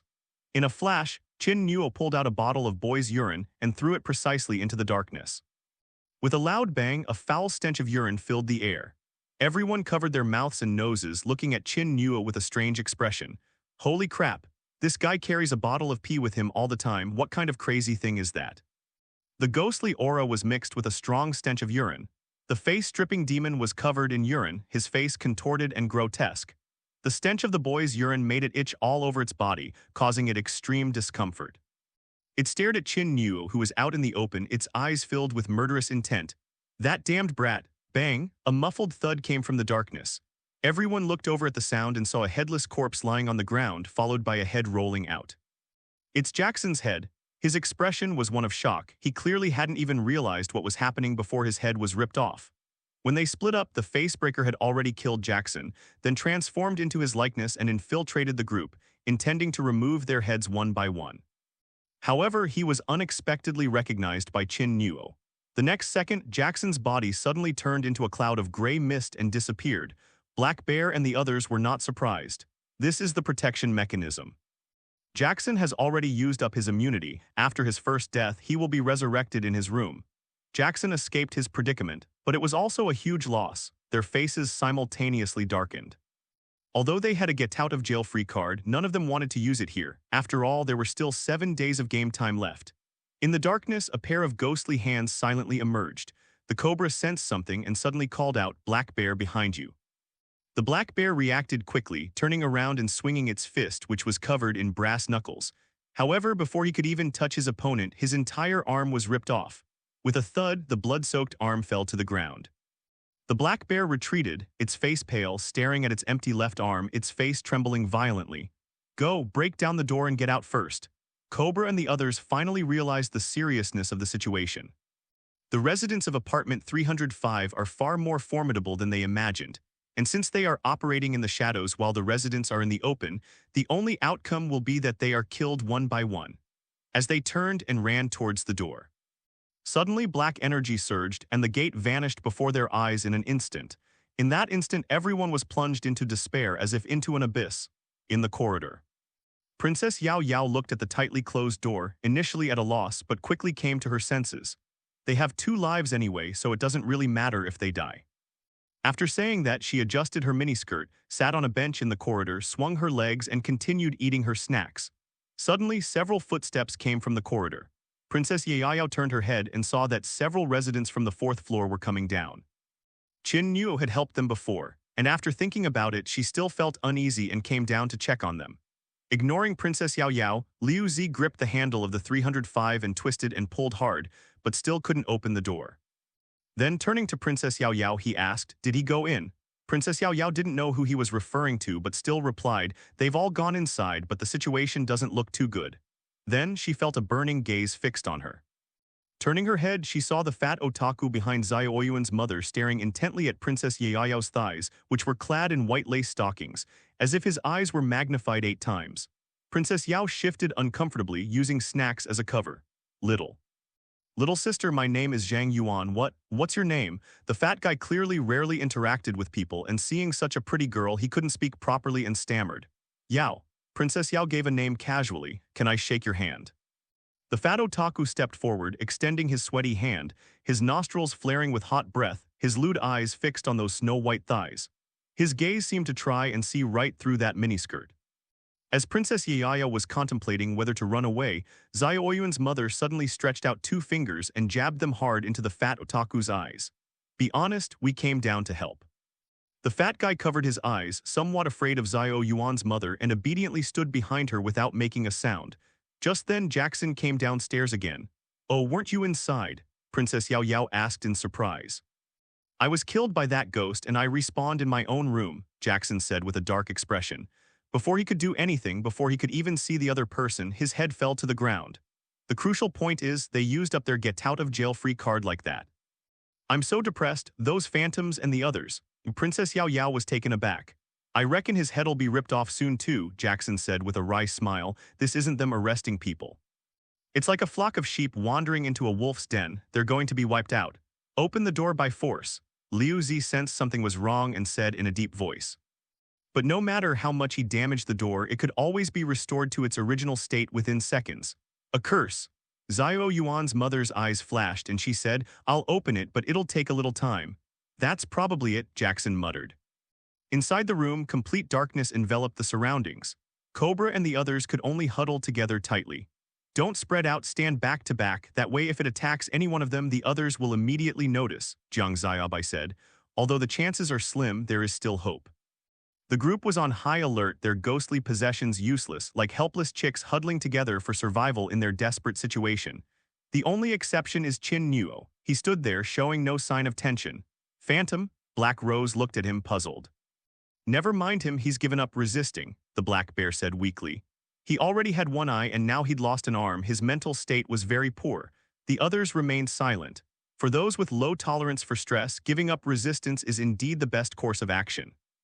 "After all, if you die, you can leave the room and respawn at the respawn point." Black Rose, however, disagreed. She knew this phantom's strength was the most unfathomable among the 7 players. In the darkness, the faceless demon spotted Qin Nuo alone, and a murderous glint appeared in his eyes. Silently, a pair of ghostly hands appeared behind him, blending seamlessly with the darkness, and reached out. Its ghostly hand can sever an opponent's head in an instant, leaving them still thinking and not even realizing they're dead. The darkness obscured their vision, and no one noticed that a pair of ghostly hands had already appeared beneath Qin Nuo's neck. With just a gentle lift, the head can be removed. However, at the crucial moment, a pair of hands like iron clamps grabbed the face-peeling demon's hand. Qin Nuo slowly turned his head and grinned at the faceless ghost. "Gotcha. I'm fishing, can't you tell?" The face-peeling ghost was completely bewildered. How did he discover it? You smell so strongly of uric acid I could find you even with my eyes closed. The eerie sound didn't come from Qin Nuo's mouth. The face-stripping demon suddenly noticed that on Qin Nuo's right arm, a blood-red eye was open, looking at it mockingly. A half-ghost, the face-stripping demon's eyes revealed deep terror. Suddenly, it tore off the arms that were being held captive, turned around, and vanished into the darkness. He escaped with a severed arm. He's ruthless. But hiding won't help. My bottle of boy's urine has ruined your ghostly aura that confuses the sense of smell. This room is now completely visible to me. As Qin Nuo spoke, he took out a machete. Bang. Just then, a muffled thud was heard, and the vanished door reappeared, only to be violently smashed open. Cobra and the others, still confused about what had happened on Qin Nuo's side, were overjoyed. It's appeared at the door again. Run. Before he could finish speaking, the others had already rushed out the door. Black Rose stopped at the door, turned back to Qin Nuo and said, "Hey, what are you still standing there for?" Qin Nuo ignored her and disappeared into the darkness. After everyone came out, they collapsed to the ground as if reborn, their tense nerves finally relaxing. Liu Zi looked at the group of people and frowned. Why didn't he come out? Who? Cobra asked, panting. You mean Phantom? He didn't come out, Black Rose said. That guy is definitely gone. If you go in, you might even find his head, the Black Bear said, panting with a hint of schadenfreude. However, the instant he finished speaking, he felt a chill run through his body and his hair stood on end. Liu Zi and Xiao Yuan's mother stared at him coldly, as if the hand of death had instantly gripped his throat. A deathly aura looms. The fat, nerdy guy gripping a spiked club appeared before the Black Bear and snarled, "If you utter another word, I'll blow your head off." The Black Bear was stunned, fear made his body tremble uncontrollably, and he nodded subconsciously. The others dared not speak, watching this bizarre scene unfold. I felt both anxious and bewildered. Aren't these the apartment residents? What's the connection to the Phantom? Why is there such a strong reaction? I'll go in and find him. Liu Zi glanced around the room, then turned and walked inside. I'll go too. Xiao Yuan's mother pulled a kitchen knife from under her apron. If anything happens to my good brother, that guy inside will be turned into mincemeat. The fat otaku ghost said, his whole body radiating malice. However, just as they were about to step into the room, a head rolled out. It wasn't Qin Nuo's, it was the face-peeling ghost's. His face was contorted with terror, and white smoke rose from the severed neck. Qin Nuo dusted off her clothes and walked out, looking at the crowd and said, "Why are so many people blocking the doorway? Aren't you stuffy?" Liu Zi looked at the head on the ground, then at Qin Nuo. Although his face was expressionless, his voice betrayed his astonishment. "You killed it." Even more incredulous were Cobra and his men, their mouths agape. The main quest objective was just solved like that? How did he do that? He's only been out for less than 2 minutes. He's not dead yet, Qin Nuo said. Only then did everyone realize that the faceless ghost, now with only its head remaining, was still baring its teeth, looking at Qin Nuo with a fierce yet fearful expression. Liu Zi raised his head and asked, "How do we solve this?" "Smash him to pieces with this stick." The fat otaku ghost said, "Killing him would be difficult to explain to the landlord," Xiao Yuan's mother suddenly said. "Although this guy behaved like a pervert, he didn't do anything to the tenants and he didn't owe any rent. If we kill him, the landlord probably won't be happy." "I found something in the room, let's go in and take a look." Qin Nuo wasn't in a hurry to deal with the face-stripping ghost, but instead pointed to the room. Everyone was puzzled, but they went inside anyway. The ghostly aura in the room had dissipated, and the interior decorations and structure had returned to their original state. The room was incredibly messy, with clumps of blood-stained bandages and tissues scattered on the floor, and an indescribable stench permeating the air. On the table were piles of props of various sizes, all stained with blood. Upon seeing these items, Black Rose and the others' expressions twitched as if they had realized something. "It's even messier than my room," the chubby guy muttered. Liu Zi returned after circling around and asked Qin Nuo, "What did you find?" Clearly, in Liu Zi's eyes, although the environment inside the house was terrible, even appalling, it was still within the normal range. "There are some of his collections over there on the bedside table, you can take a look." Qin Nuo glanced at the head of the bed. Liu Zi walked over and took a box from the bedside table. Upon seeing the box, Black Rose frowned, took a step back and covered Princess Yao Yao's eyes. Cobra and the others also looked rather grim, and they were prepared. Liu Zi opened the box expressionlessly. Inside was not the blood-soaked thing that Black Rose and the others had imagined, but a bunch of hair clips. They have all kinds of colors and styles. These are hair clips that only little girls wear. Considering the perverted look the faceless demon usually gave children, and then looking at these hairpins, the faces of Cobra and the others twitched. A chill ran through Black Rose's eyes. Qin Nuo looked at Liu Zi and said 2 more words, "Wall plaster." Liu Zi followed Qin Nuo's gaze and landed on the wall near the head of the bed, where the plaster was cracked and starting to peel off. Qin Nuo had no idea what was inside. It was the blood-eyed ghost who told him. But it was definitely something extremely uncomfortable, and Qin Nuo didn't want to uncover it, so she gestured to Liu Zi. Liu Zi walked over, grabbed a piece of plaster from the wall and gently pulled it off. A corner was visible inside the wall. From the cracked reinforced concrete, half a hand missing fingers was visible. A children's watch was still attached to the wrist. The room fell silent instantly. Liu Zi did not continue peeling off the plaster from the wall, because there's no need for it anymore. The faceless ghost, held in Xiaoyun's mother's hands, suddenly let out a shrill cry of pain. All that could be seen was that Xiaoyun's mother's 5 fingers gripping his skull were like nails, deeply piercing into his brain, and blood spurted out. It could shatter into pieces like a rotten watermelon at any moment. Xiao Yuan's mother originally had a lovely daughter, but unfortunately her fate was tragic. Now, seeing so many girls around the same age as her daughter suffering at the hands of this perverted poisoner, she naturally felt the strongest murderous intent. Although there was no visible change on his face, the terrifying aura he exuded made Cobra and the others swallow hard and keep their distance. "Calm down, the better option is to leave it to the landlord," Liu Zi suddenly said. Xiao Yuan's mother paused for a moment, stopped pressing her fingers, tossed the face-stripping ghost into the fat otaku ghost's hands, and turned to leave the room. "My child is hungry, I'm going back to cook." The fat otaku ghost was equally enraged, his face contorted with rage. "Killing you like this is too easy for you." The face-stripped demon, tortured to the point of delirium, showed no sign of begging for mercy. Instead, he revealed a chilling smile. "It doesn't matter anymore. My life is perfect.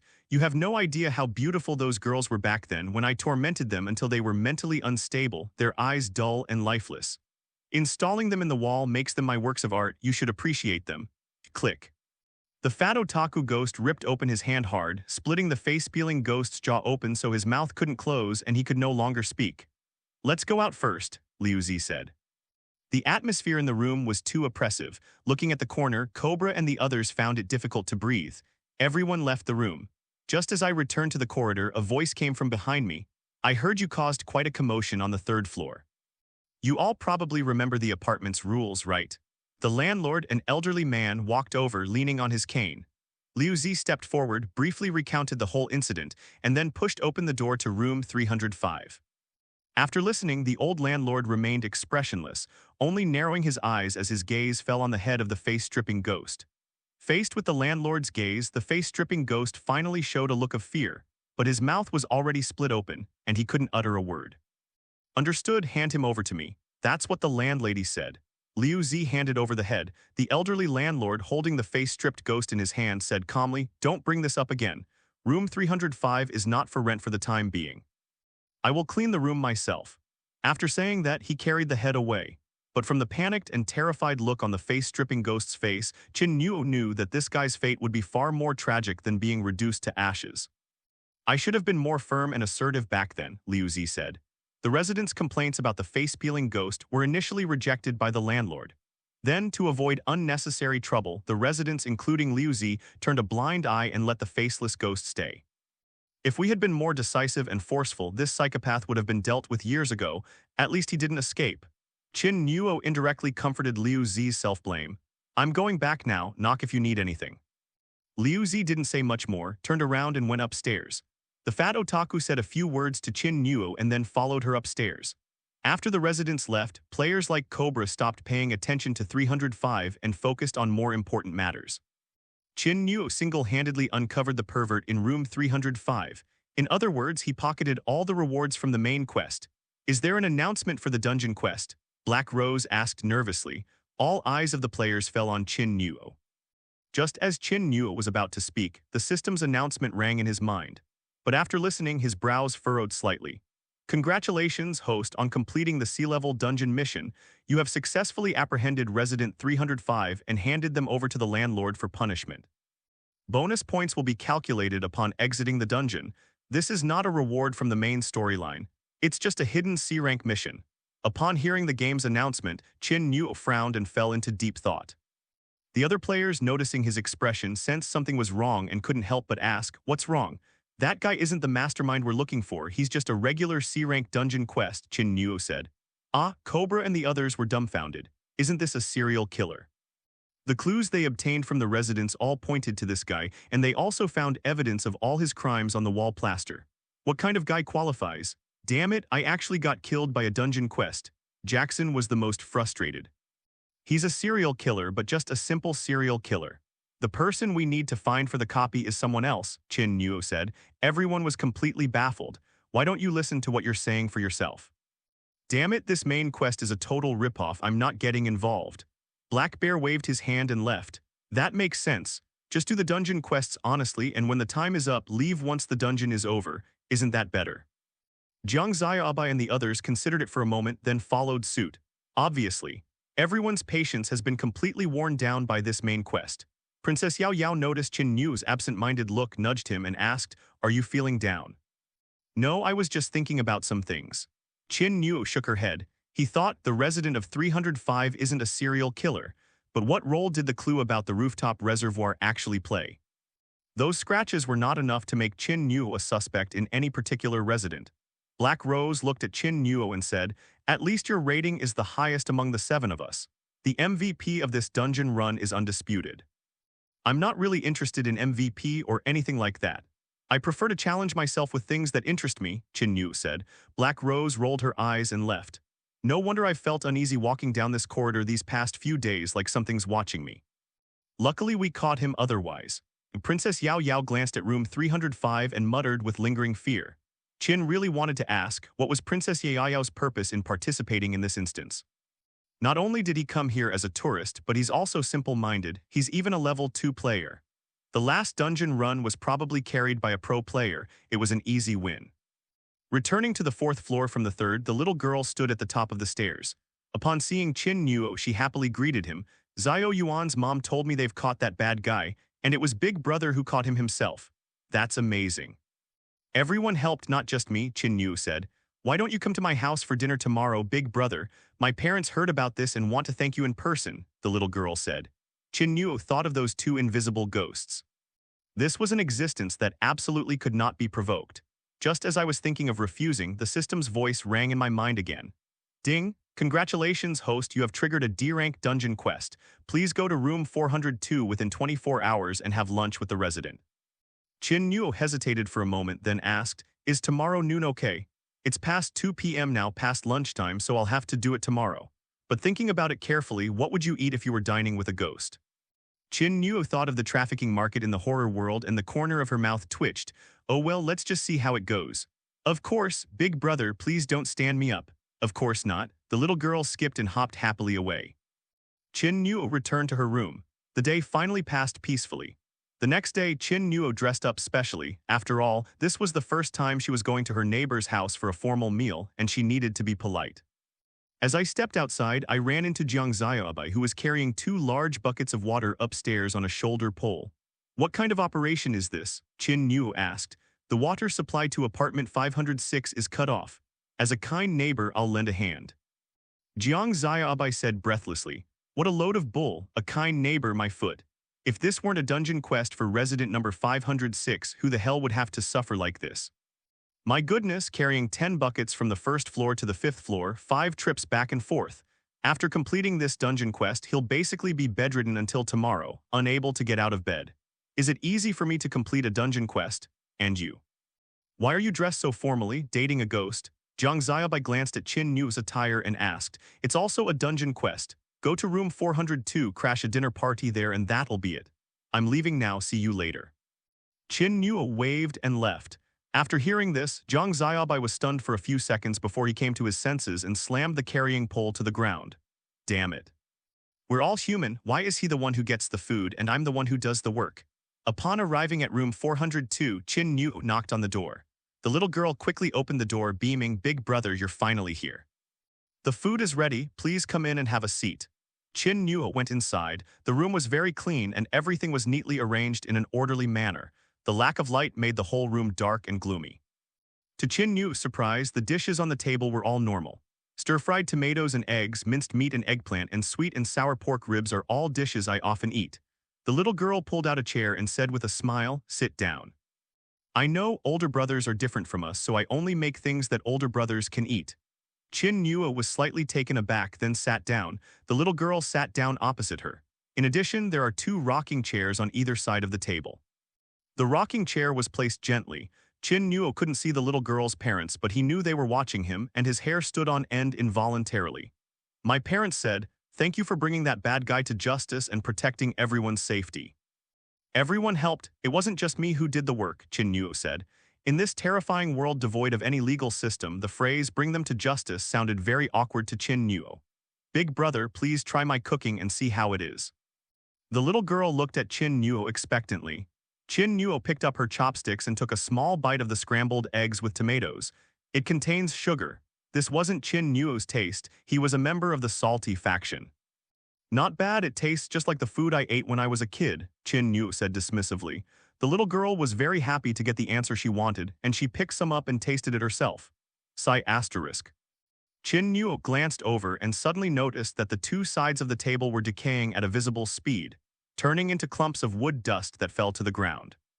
The little girl didn't seem to mind these changes and said to Qin Nuo, "My mom and dad said, don't be shy, make yourself at home and take whatever you like to eat."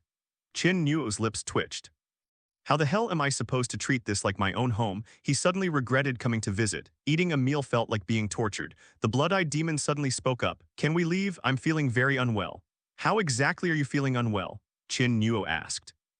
"Those two ghosts sensed my presence and were hostile towards me," the blood-eyed ghost said in a deep voice. As Qin Nuo pondered, the little girl suddenly spoke up. "Big brother, it seems like there's something inside you. My mom and dad said they want to help you get it out, to squeeze it out." Qin Nuo's expression changed slightly and she said, "It's my friend. Please tell your parents it's not necessary." "Oh," the little girl nodded obediently. After the agonizingly long dinner party ended, Qin Nuo finally emerged from the room and breathed a sigh of relief. The blood-eyed demon was also in a bad mood. Qin Nuo could feel it, as the nerves in his right hand were on edge the entire time. "Don't go into that room again. Those two ghosts are staring at me like they're eyeing prey," the blood-eyed ghost said in a deep voice. "You can't beat them. Do you think a mouse can beat a cat? Not even in the same league." Blood-eyed ghost resentfully retorted, as this guy had brought it into this dangerous place just to get a free meal. Qin Nuo remained silent. "Congratulations, host, on completing the D-rank dungeon mission. Bonus points will be calculated after exiting the dungeon." "Ding, congratulations, host. You have received a main quest. Room 401 seems to hold some clues. Why not go check it out? You might be surprised." Room 401, Qin Nuo only realized it suddenly.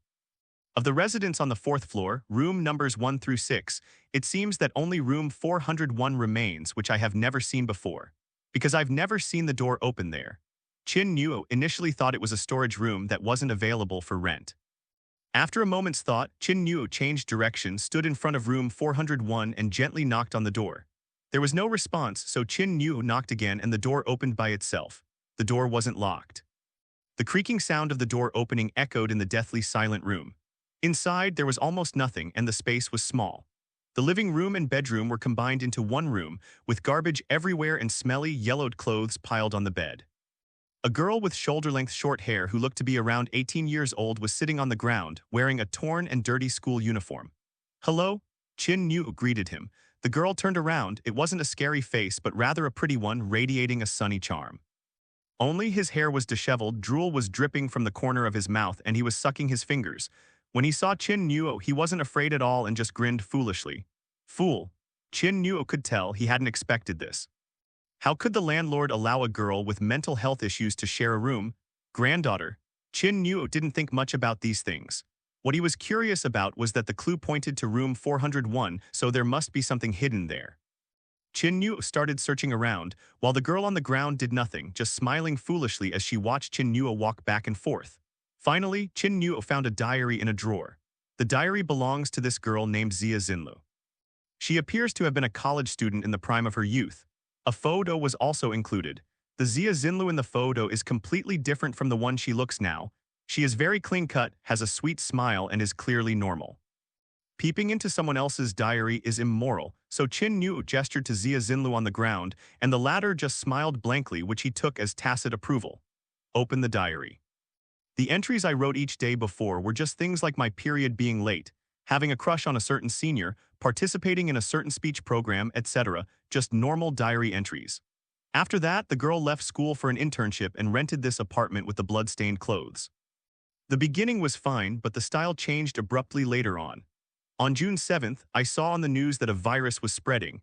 Try to stay home as much as possible and remember to wear a mask when you do go out. Be brave, Lulu, don't be afraid of difficulties. On June 8th, I heard that there were patients in our apartment building.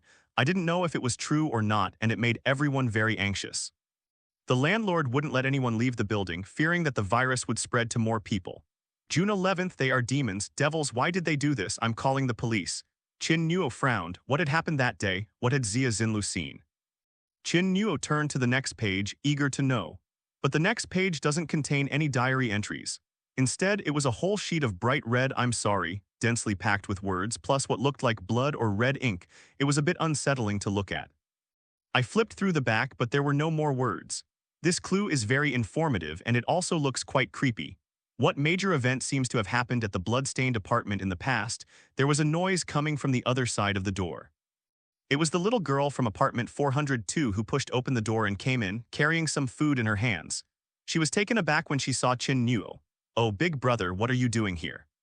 Qin Nuo discreetly concealed the diary inside her clothes, then turned and said, I saw the door to room 401 was open, so I came in to take a look. Who is this girl? Qin Nuo asked. Her name is Xia Xinlu. She used to live here, but her parents died in a car accident, and she became mentally impaired afterward. No one took care of her. I felt sorry for her, so I've been taking care of her, the little girl said. I see. Qin Nuo nodded, then said, Then I won't bother you any longer. You go ahead with your work. With that, Qin Nuo put his hands in his pockets and walked out the door. Wait a minute, the little girl suddenly called out to Qin Nuo. Qin Nuo paused for a moment, then turned around and asked, What's wrong? Big brother, I still don't know your name. Just call me Brother Nuo. Okay, Brother Nuo, my name is Liu Meng. You can also call me Xiao Meng, Liu Meng said with a smile. After leaving room 401, Qin Nuo returned to her own room, took out Xia Xinlu's diary and continued to study it, hoping to find more useful clues. Sure enough, after a night of hard work, Qin Nuo actually found a crucial clue. Based on her previous diary entries, Qin Nuo can confirm that Xia Xinlu lives alone, whether during university or during internships. She was an orphan, but Liu Meng told herself that Xia Xinlu's parents died in a car accident. The diary is for herself. Xia Xinlu wouldn't lie. The only one who could lie is Liu Meng. Why did Liu Meng lie to herself? Or are they trying to cover something up? Without a doubt, the girl in room 402 is the prime suspect so far. However, no definitive conclusion can be drawn until strong evidence is found.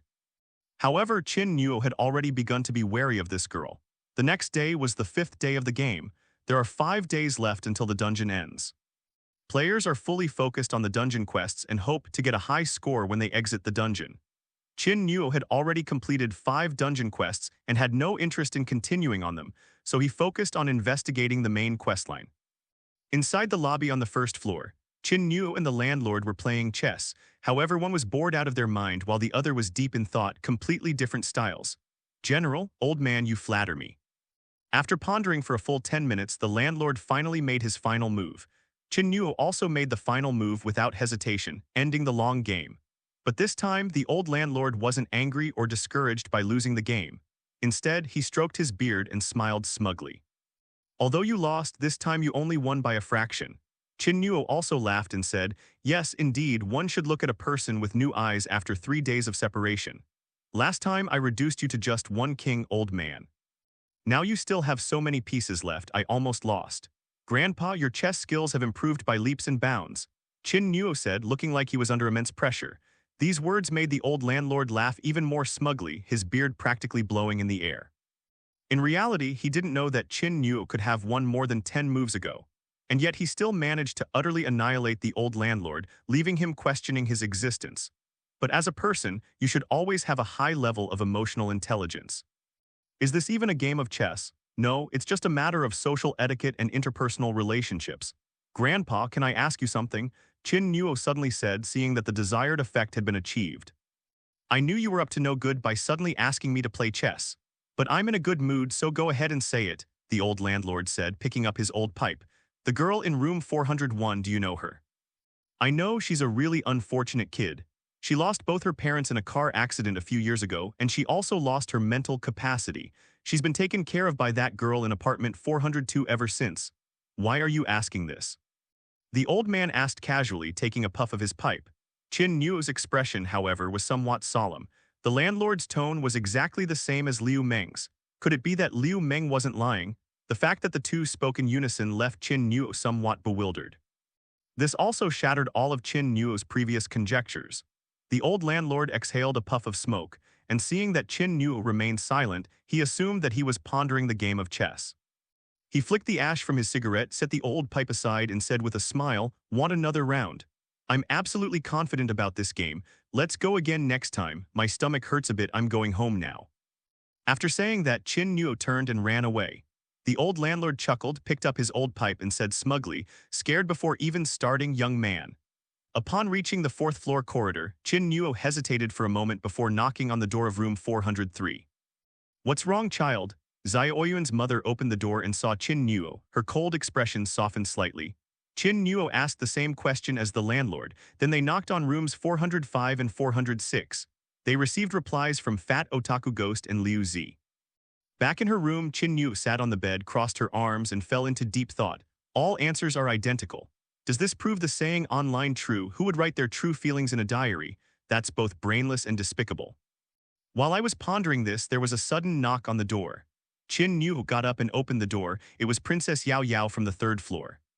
Princess Yao Yao looked at Qin Nuo, grinned, revealing her cute tiger teeth, and was holding a large pile of snacks in her arms. "Judging from your attitude, you want to ask me for a favor and you're planning to bribe me with snacks." Qin Nuo voiced his guess. "No. I'm out of money. I spent it all on food. After doing the math, I realize I won't be able to pay the rent for the next 5 days, so I was wondering if I could sell you these snacks," Princess Yao Yao asked. Qin Nuo rolled her eyes. "I don't eat puffed snacks." "It's delicious, please. You've completed so many dungeon quests, you must have earned a lot of ghost coins. This isn't a losing proposition," Princess Yao pleaded. Qin Nuo has accumulated quite a few ghost coins, but unlike the fat otaku ghost next door, she doesn't fall for that cutesy, coquettish act. If this girl were someone he could use as a tool, he might consider it, but he doesn't need her right now. Qin Nuo basically doesn't do business at a loss. "My neighbor should be happy to help you," Qin Nuo said, pointing to room 405. Princess Yao Yao knew who the fat, lazy bones was talking about. She trembled, shrank back, and said, "He'll eat me." "How could that be?" "My brother is the most friendly towards beautiful women. He'd go through fire and water for them," Qin Nuo laughed. "I'll ask Sister Rose for help," Princess Yao Yao pouted, clutching her snacks as she prepared to leave. But as soon as I turned around, the game's announcement suddenly echoed in my mind. Besides her, the same voice echoed in Qin Nuo's mind. "Attention all players, half of the game time has passed. The game mode will be changed for the remaining time." The game mode has been changed to Battle Royale mode, where main quest NPCs will actively hunt down and kill players. Before being hunted, players can identify the killer. A wrong identification results in instant death. A correct identification completes the instance and ends the game early. Note, under the protection mechanism, after being hunted once, a player can choose to exit the instance, in which case the instance will be invalidated. If you're hunted a second time, you'll die in real life too. Battle Royale mode, NPCs hunting players. Qin Nuo and Princess Yao Yao were both stunned. "This game can be played like this. What should we do? This sounds terrifying," Princess Yao Yao said in a panic. "For you, clinging to someone powerful is your only hope of survival," Qin Nuo said to Princess Yao Yao. "Can I hug your leg? Don't even think about it." Ignoring Princess Yao Yao's gaze, Qin Nuo analyzed, "Actually, there's no need to panic so much. The game still has 5 days left. If I were a serial killer, I wouldn't wipe out all the players in one day. That would be too boring. And don't forget, we all have 2 lives. If the serial killer makes a move, he'll definitely know who it is. Once he revives, he can identify it and the game will be over." Princess Yao Yao suddenly realized, "That's right, how come I didn't think of that?" Qin Nuo smiled slightly. "Therefore, the so-called Battle Royale mode is actually more advantageous for us players. Then whoever is killed first will be the first to know who the serial killer is." Princess Yao Yao blinked. "So they have to compete to be killed by the serial killer first, perhaps." Qin Nuo didn't elaborate. Game instances aren't stupid either. How could they not know about such a simple vulnerability? He spoke up because he wanted Princess Yao Yao to be the first to speak up and act as a tool. Bang! Suddenly, a loud crash came from downstairs. Qin Nuo and Princess Yao Yao exchanged a glance and immediately ran downstairs. The sound came from the second floor. When Qin Nuo and Princess Yao Yao came down, the other players also came down one after another. The corridor was filled with smoke and dust. At the end of the corridor lay a corpse. It belongs to a black bear. His head had rolled to the corner. Everyone was taken aback.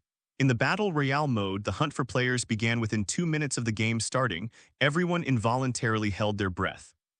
Qin Nuo was the first to react and suddenly asked, "Which room is the black bear in?" Everyone was taken aback at first, then they all realized what was happening. Oh right, if the black bear is killed, it will definitely resurrect in the room. That guy definitely already knows who the serial killer is. Room 206, Cobra said and ran to the other end of the corridor. The others quickly followed. When they rushed to room 206, sure enough, Black Bear was sitting on the bed, completely bewildered as if he had just been rebooted. Then, as if remembering something, he jumped up, stomping his feet in anger. "Damn it, I was just killed like that." Cobra walked over, grabbed the Black Bear by the shoulder and asked, "Who is the serial killer? You must have seen what it looks like, right?" "I see it. I see what it looks like it is." The Black Bear nodded, opened its mouth, and the name was about to be uttered. Yes, by the way, who is it?" Everyone fell silent. "Brother, you don't have amnesia at a crucial moment, do you?" The black bear held its head, trying hard to remember, but it just couldn't recall who it was. "And the more I think about it, the more of a headache I get. Ah, I must know who it is, but why can't I remember?" The black bear said with a pained expression. The others were even more anxious than he was and kept pressing him for answers. Qin Nuo understood what was happening and stepped forward to stop the group of people who were pressing for answers. "No need to ask. He couldn't possibly remember." "You're not him, so what makes you so sure?" Jackson said, frowning. "Use your brains. If you can think of this vulnerability, why wouldn't the system?" The moment he was killed, a portion of his memories were likely erased by the system. Qin Nuo's words silenced everyone present for a moment. Qin Nuo shook her head slightly. "As expected, this Battle Royale mode isn't going to be so easy for you to beat. Damn it, if I quit the dungeon now, won't all my 5 days of dungeon quests be for nothing?" Jiang Xiaobai cursed in frustration. "This dungeon is truly a ripoff." Cobra shook his head. "Logically speaking, the dungeons they enter shouldn't be this difficult at their level. The dungeon rewards are secondary. If we don't complete this dungeon, the employer's bonus is gone too," Black Bear said, distressed. Among these 7 people, several, like Qin Nuo, were actually there in place of others. Some wealthy individuals, discovering the curse upon themselves and fearing death in the dungeon, hired professional players to enter in their place. Players who offer to play games on behalf of others can earn a considerable amount of money. Not only can you get rewards after completing the dungeon, you can also receive a payment from your employer. With the protection mechanism in place, the risks are greatly reduced. Therefore, this industry is currently very popular. Of course, if the dungeon is not completed, the curse remains on the original owner, the hiring fee is wasted, and the reputation score in the industry is greatly reduced. Black Bear, Cobra, and Jackson are all hired players. There's one way: we can take all the clues we've gathered and narrow it down to the residents who are most likely suspects. Then let the few who still have the get-out-of-jail-free pass identify them, Black Rose suggested.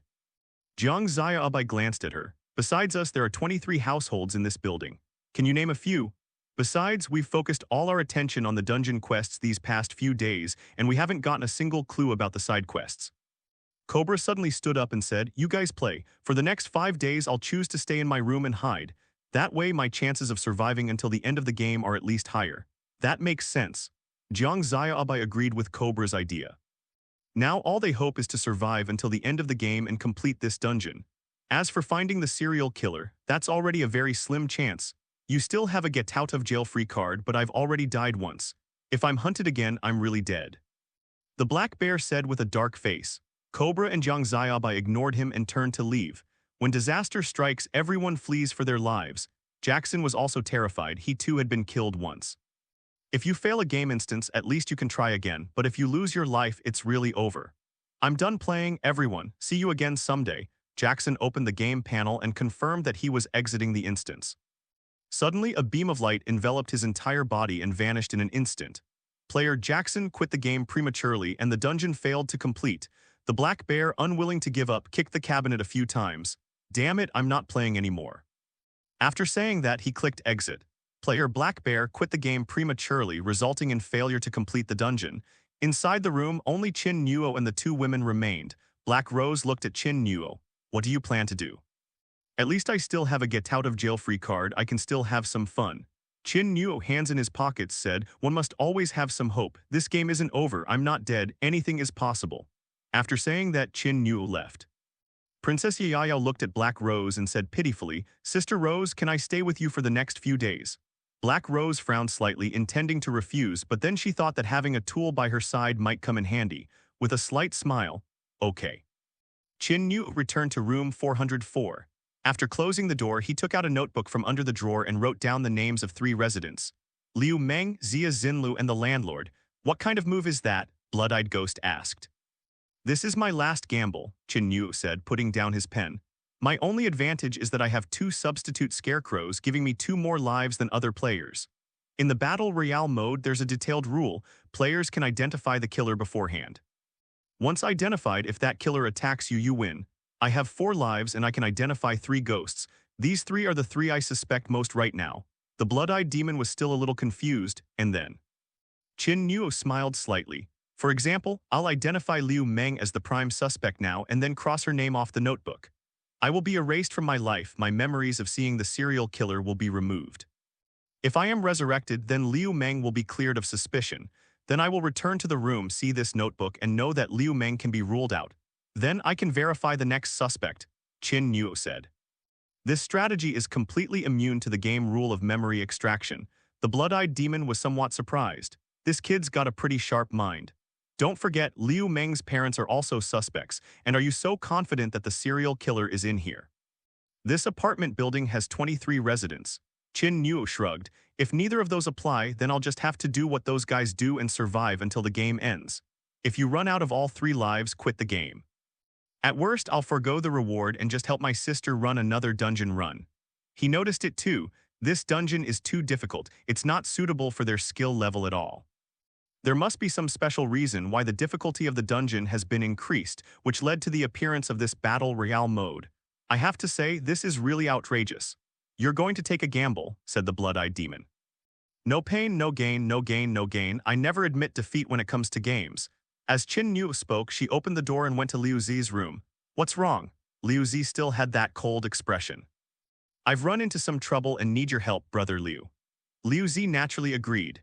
With Liu Zi's help, Qin Nuo then knocked on the door of the room of the fat otaku and Xiao Yuan's mother and subsequently received their help as well. They weren't able to help much with the last time the face-stripping ghost appeared, and they even owed him a favor. This time, Qin Nuo took the initiative to ask for help, and they agreed without any hesitation. Qin Nuo sighed, popularity is so important. With the help of 3 residents on the 4th floor, Qin Nuo continued his investigation into the main quest for the next 2 days. He wasn't afraid of being hunted down by the serial killer. It has 4 lives. It'd be delighted if it came to kill it.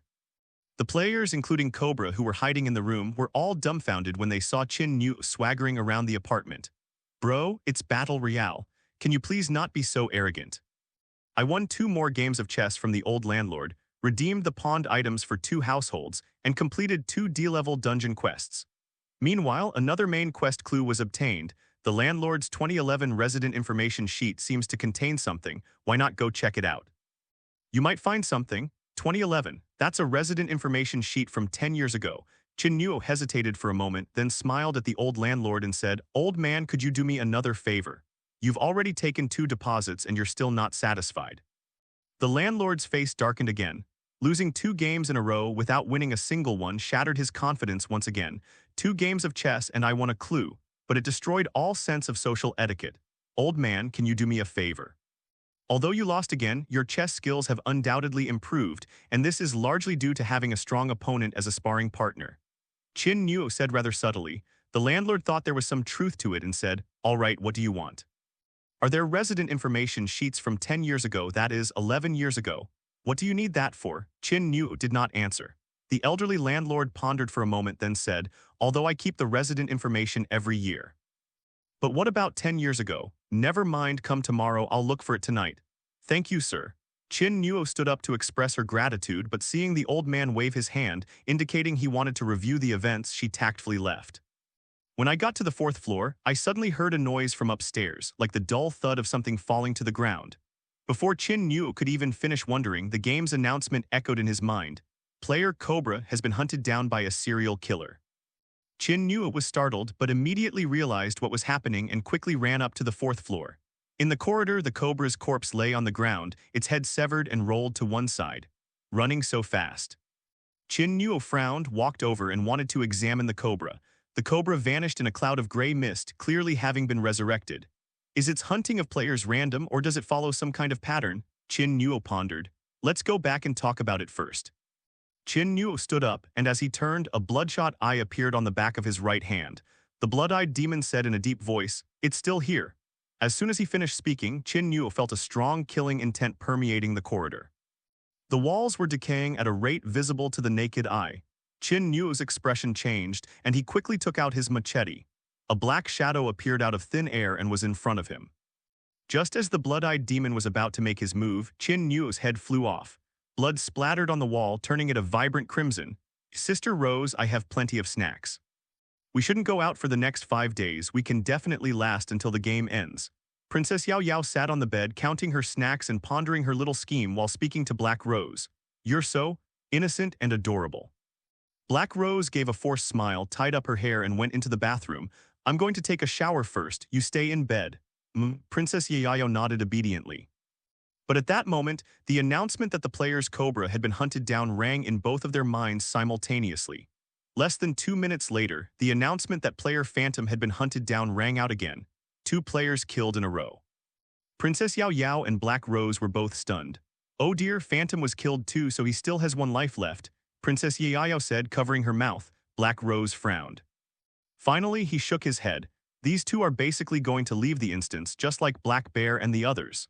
Phantom's words gave Black Rose a glimmer of hope that things might take a turn for the better. It now seems that no matter how smart humans are, they are useless against the absolute difficulty of horror games. Inside room 404, Qin Nuo appeared out of thin air and sat on the bed. After a few seconds of mental blankness, consciousness finally returned. "I was just killed like this once." Qin Nuo was taken aback. Even without extracting his memories, he wouldn't know who the serial killer who attacked him was. Almost in the blink of an eye, his head flew off. I couldn't even see her face clearly. "Brother, did you see that?" The blood-eyed demon was speechless. "You're gone before I even made a move."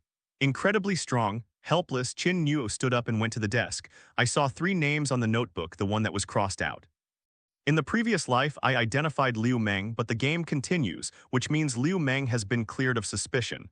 The prime suspect has been ruled out. The second is Xia Xinlu." As Qin Nuo crossed out the name, he also entered Xia Xinlu's name in the instance interface. Xia Xinlu. Although the girl's neuroticism doesn't seem fake, there's still a possibility of suspicion. People have 2 sides. Mental illness can cause dual personality disorder. Who knows if a seemingly innocent and harmless exterior might conceal the personality of a serial killer? Of course, this could also be a case of Qin Nuo developing delusions from reading too many novels. Player Cobra quit the game prematurely, resulting in failure to complete the dungeon. The game's announcement sounded again, and Qin Nuo's expression didn't change much, which was expected. 4 lives is still the most annoying. Qin Nuo sighed and took out a substitute scarecrow from the toolbar. It was about the size of a palm, bound with straw, and had 2 black bean-like eyes that exuded a strong aura of curse. "Use the substitute scarecrow," Qin Nuo whispered. The next second, the scarecrow came to life on its own, climbed onto Qin Nuo's hand, burrowed into his palm, and disappeared. Qin Nuo looked at her palm, a hint of surprise on her face. "So it works." Feeling no discomfort, Qin Nuo chose to rest instead of going out. Time is also precious to Qin Nuo. If you get hunted down 3 times in 1 day because of your recklessness, you'll have nowhere to turn for help. At noon on the 7th day, Qin Nuo left the room. There should be some results from the landlord's side. At the front desk in the lobby, the old man unusually wasn't playing chess. Instead, he was lying on a recliner, humming a little tune. "Grandpa, have you found the item?" Qin Nuo asked directly. The old man tossed a yellowed, worn-out information book into Qin Nuo's hands. "I'll pay you back by this time by tomorrow at the latest." "No problem." Qin Nuo went to the vending machine, bought some food and drinks, returned to her room, opened the resident information book, and confirmed that it was indeed marked as 2011. As Qin Nuo turned the pages, he obtained a lot of residents' identity information. At that time, Xiao Yuan's family of 3, or rather 4, were still in room 301. Xiao Yuan's mother's name was Gao Xinren. A fat otaku also moved into room 405. His name was Hai Wuming. He had just graduated and was unemployed.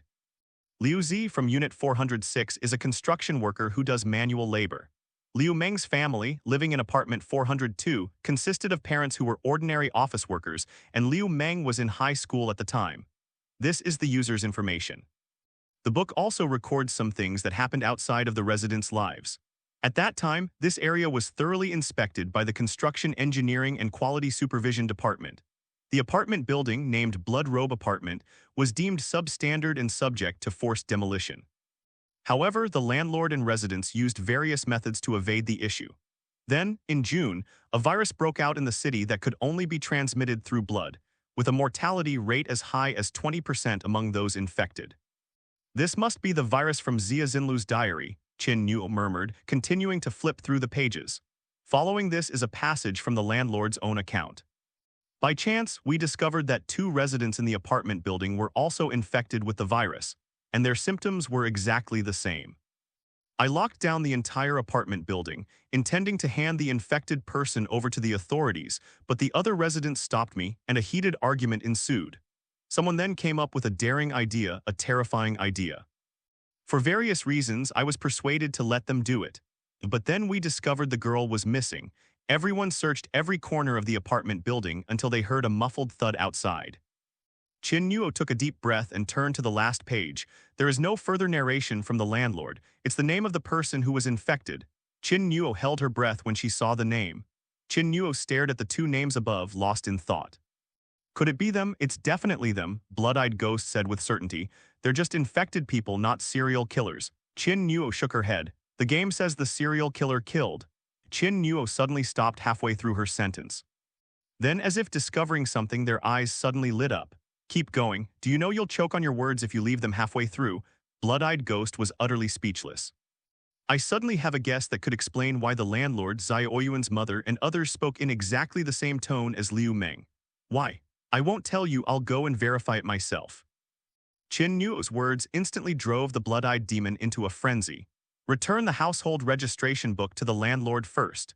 The resident information book was no longer needed. Qin Nuo had already obtained the information she needed. He felt the answer was about to be revealed. The first clue, the rooftop water tank, is not intended to point to any particular resident as a suspect. It was simply to convey an important message about the serial killer to Qin Nuo. I'm dizzy, you can play by yourself. The blood-eyed ghost rolled his eyes and stopped talking. Qin Nuo took the notebook and went out, but bumped into Jiang Xiaobai at the stairwell. Jiang Xiaobai was carrying dry food and water, clearly having been holed up in his room for too long and had come out to get some food. Why haven't you logged out of the instance yet? Jiang Xiaobai asked, quite surprised to see Qin Nuo. Why should I exit the instance? You've lost your get-out-of-jail-free card. If you get hunted again, you're really dead. That Cobra guy got away, Jiang Xiaobai said. No need, I'm super brave. I've got nothing to lose. I don't care about life or death. If you're not happy, then fight. Qin Nuo left these words and went downstairs. Jiang Xiaobai blinked and murmured, dying once makes someone stupid. Back in the lobby, Qin Nuo returned the resident information book to the landlord. The old landlord put the notebook aside, arranged the chess pieces, looked at Qin Nuo and forced a stiff smile. Want a game? Qin Nuo didn't refuse, sat down, glanced at the resident information book and casually asked, Grandpa, how long has it been since you last looked at that book? I glanced at it yesterday, what's wrong? The old landlord said casually as he moved the chess pieces. Did you read the last few pages of the notebook? Qin Nuo asked, looking into the landlord's eyes. No, aren't the last few pages blank? The landlord asked, looking up. Oh, maybe I remembered wrong. Young man, focus on the game. If you keep chatting about other things while your mind is elsewhere, your chess skills will decline sooner or later. The old man is right. The game of chess, after a long and drawn-out process, was finally over. Qin Nuo lost. The landlord won. The old landlord stared in astonishment at the remaining chess pieces on the board. You won. Indeed, the old man's chess skills are now on par with mine. It's only been a few days, he's still got it. Qin Nuo added with a smile. These words made the old landlord beam with joy, and he couldn't help but stroke his beard and laugh heartily. Angel eyes, you gain plus 50 favorability from your apartment landlord and plus 90 ghost power. Sir, let's stop here for today, I have to go. Returning to room 404 from the lobby, Qin Nuo sat down at the desk and took out the notebook. I will be hunted down tonight, Qin Nuo said. Why? The blood-eyed demon asked. That guy has started paying close attention to me. The blood-eyed demon knew he was referring to the serial killer. You saw it. No, I was just guessing. And Qin Nuo smiled slightly, but the guess is probably right because as I get closer to the truth, it panics. Furthermore, Xia Xinlu has been cleared of suspicion. Unfortunately, once the target is identified, it cannot be changed. Qin Nuo didn't care because tonight he could use Xia Xinlu to confirm his guess again. Qin Nuo thought for a moment and crossed out the third suspect, the old man who was his landlord. This one was also ruled out. Night fell quickly.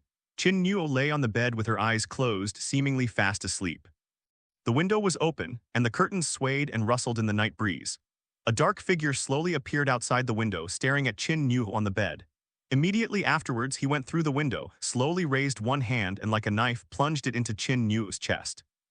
Qin Nuo suddenly opened her eyes. The sheets were stained crimson with blood. Before dying, Qin Nuo grabbed onto the shadowy figure with one hand, but it ultimately fell limply to the ground, and her life gradually faded away. The shadowy figure glanced at Qin Nuo, then turned and disappeared into the darkness. However, 2 minutes later, Qin Nuo's arm tore open, and a scarecrow the size of a palm fell to the ground. Sparks flew from its entire body, and it finally turned into a pile of ashes. At the same moment, Qin Nuo suddenly opened her eyes and sat up. He asked, "So did you see who it was?" The blood-eyed demon was especially excited, saying, "You might be shocked to hear it, but it's that fat slob. Yes, that's right, the guy next door who's as fat as a pig." Surprisingly, Qin Nuo remained calm. The blood-eyed demon asked curiously, "Why aren't you surprised?" "I suspect it might be him." The blood-eyed demon was speechless. It's like you've just heard a hilarious joke and excitedly tell your friend, only to have them casually say they've already heard it before. "I'm so frustrated." "Then what are we waiting for?" "Point him out next and the game is over," said the blood-eyed demon. "If I point him out, I'll be falling right into a trap, using up my last scapegoat." Qin Nuo's words left the blood-eyed ghost completely bewildered. It suddenly realized that it was always on the floor above, while Qin Nuo was always in the atmosphere. "Do you think the fat otaku ghost is the shadowy figure who attacked last time?" Qin Nuo asked. These words instantly made blood-eyed demon realize the truth. Yeah, this time they were clearly much weaker. Last time, that figure killed blood-eyed ghost and Qin Nuo without them even having a chance to react. They're clearly not the same ghost. The blood-eyed demon suddenly realized something, as if he knew the whole truth, and excitedly said, "That means the serial killer isn't just one demon but many. All the residents of this apartment building are serial killers, am I right? Am I right?" The bloodshot-eyed demon was ecstatic. The truth was just blurted out to me in one breath, and that feeling was F******G nice. Wrong, it's a ghost. The blood-eyed demon's mysterious silence. After a long pause, he said, "You can play this brain-dead dungeon game by yourself." Qin Nuo smiled helplessly and said, "The serial killer deliberately let you see what the fat otaku looks like. It knows there's a ghost inside me, and it knows I have more than 2 lives. So, I had the fat otaku kill me, deliberately letting you see it so that logically my next target would be the fat otaku. Once I've used up all my scapegoats, I'll be out of chips. In this game, it became the winner. The blood-eyed demon feels so tired. Qin Nuo is in the atmosphere. The serial killer also exists in the atmosphere. It is only at the very bottom. Their intelligence was completely under their control.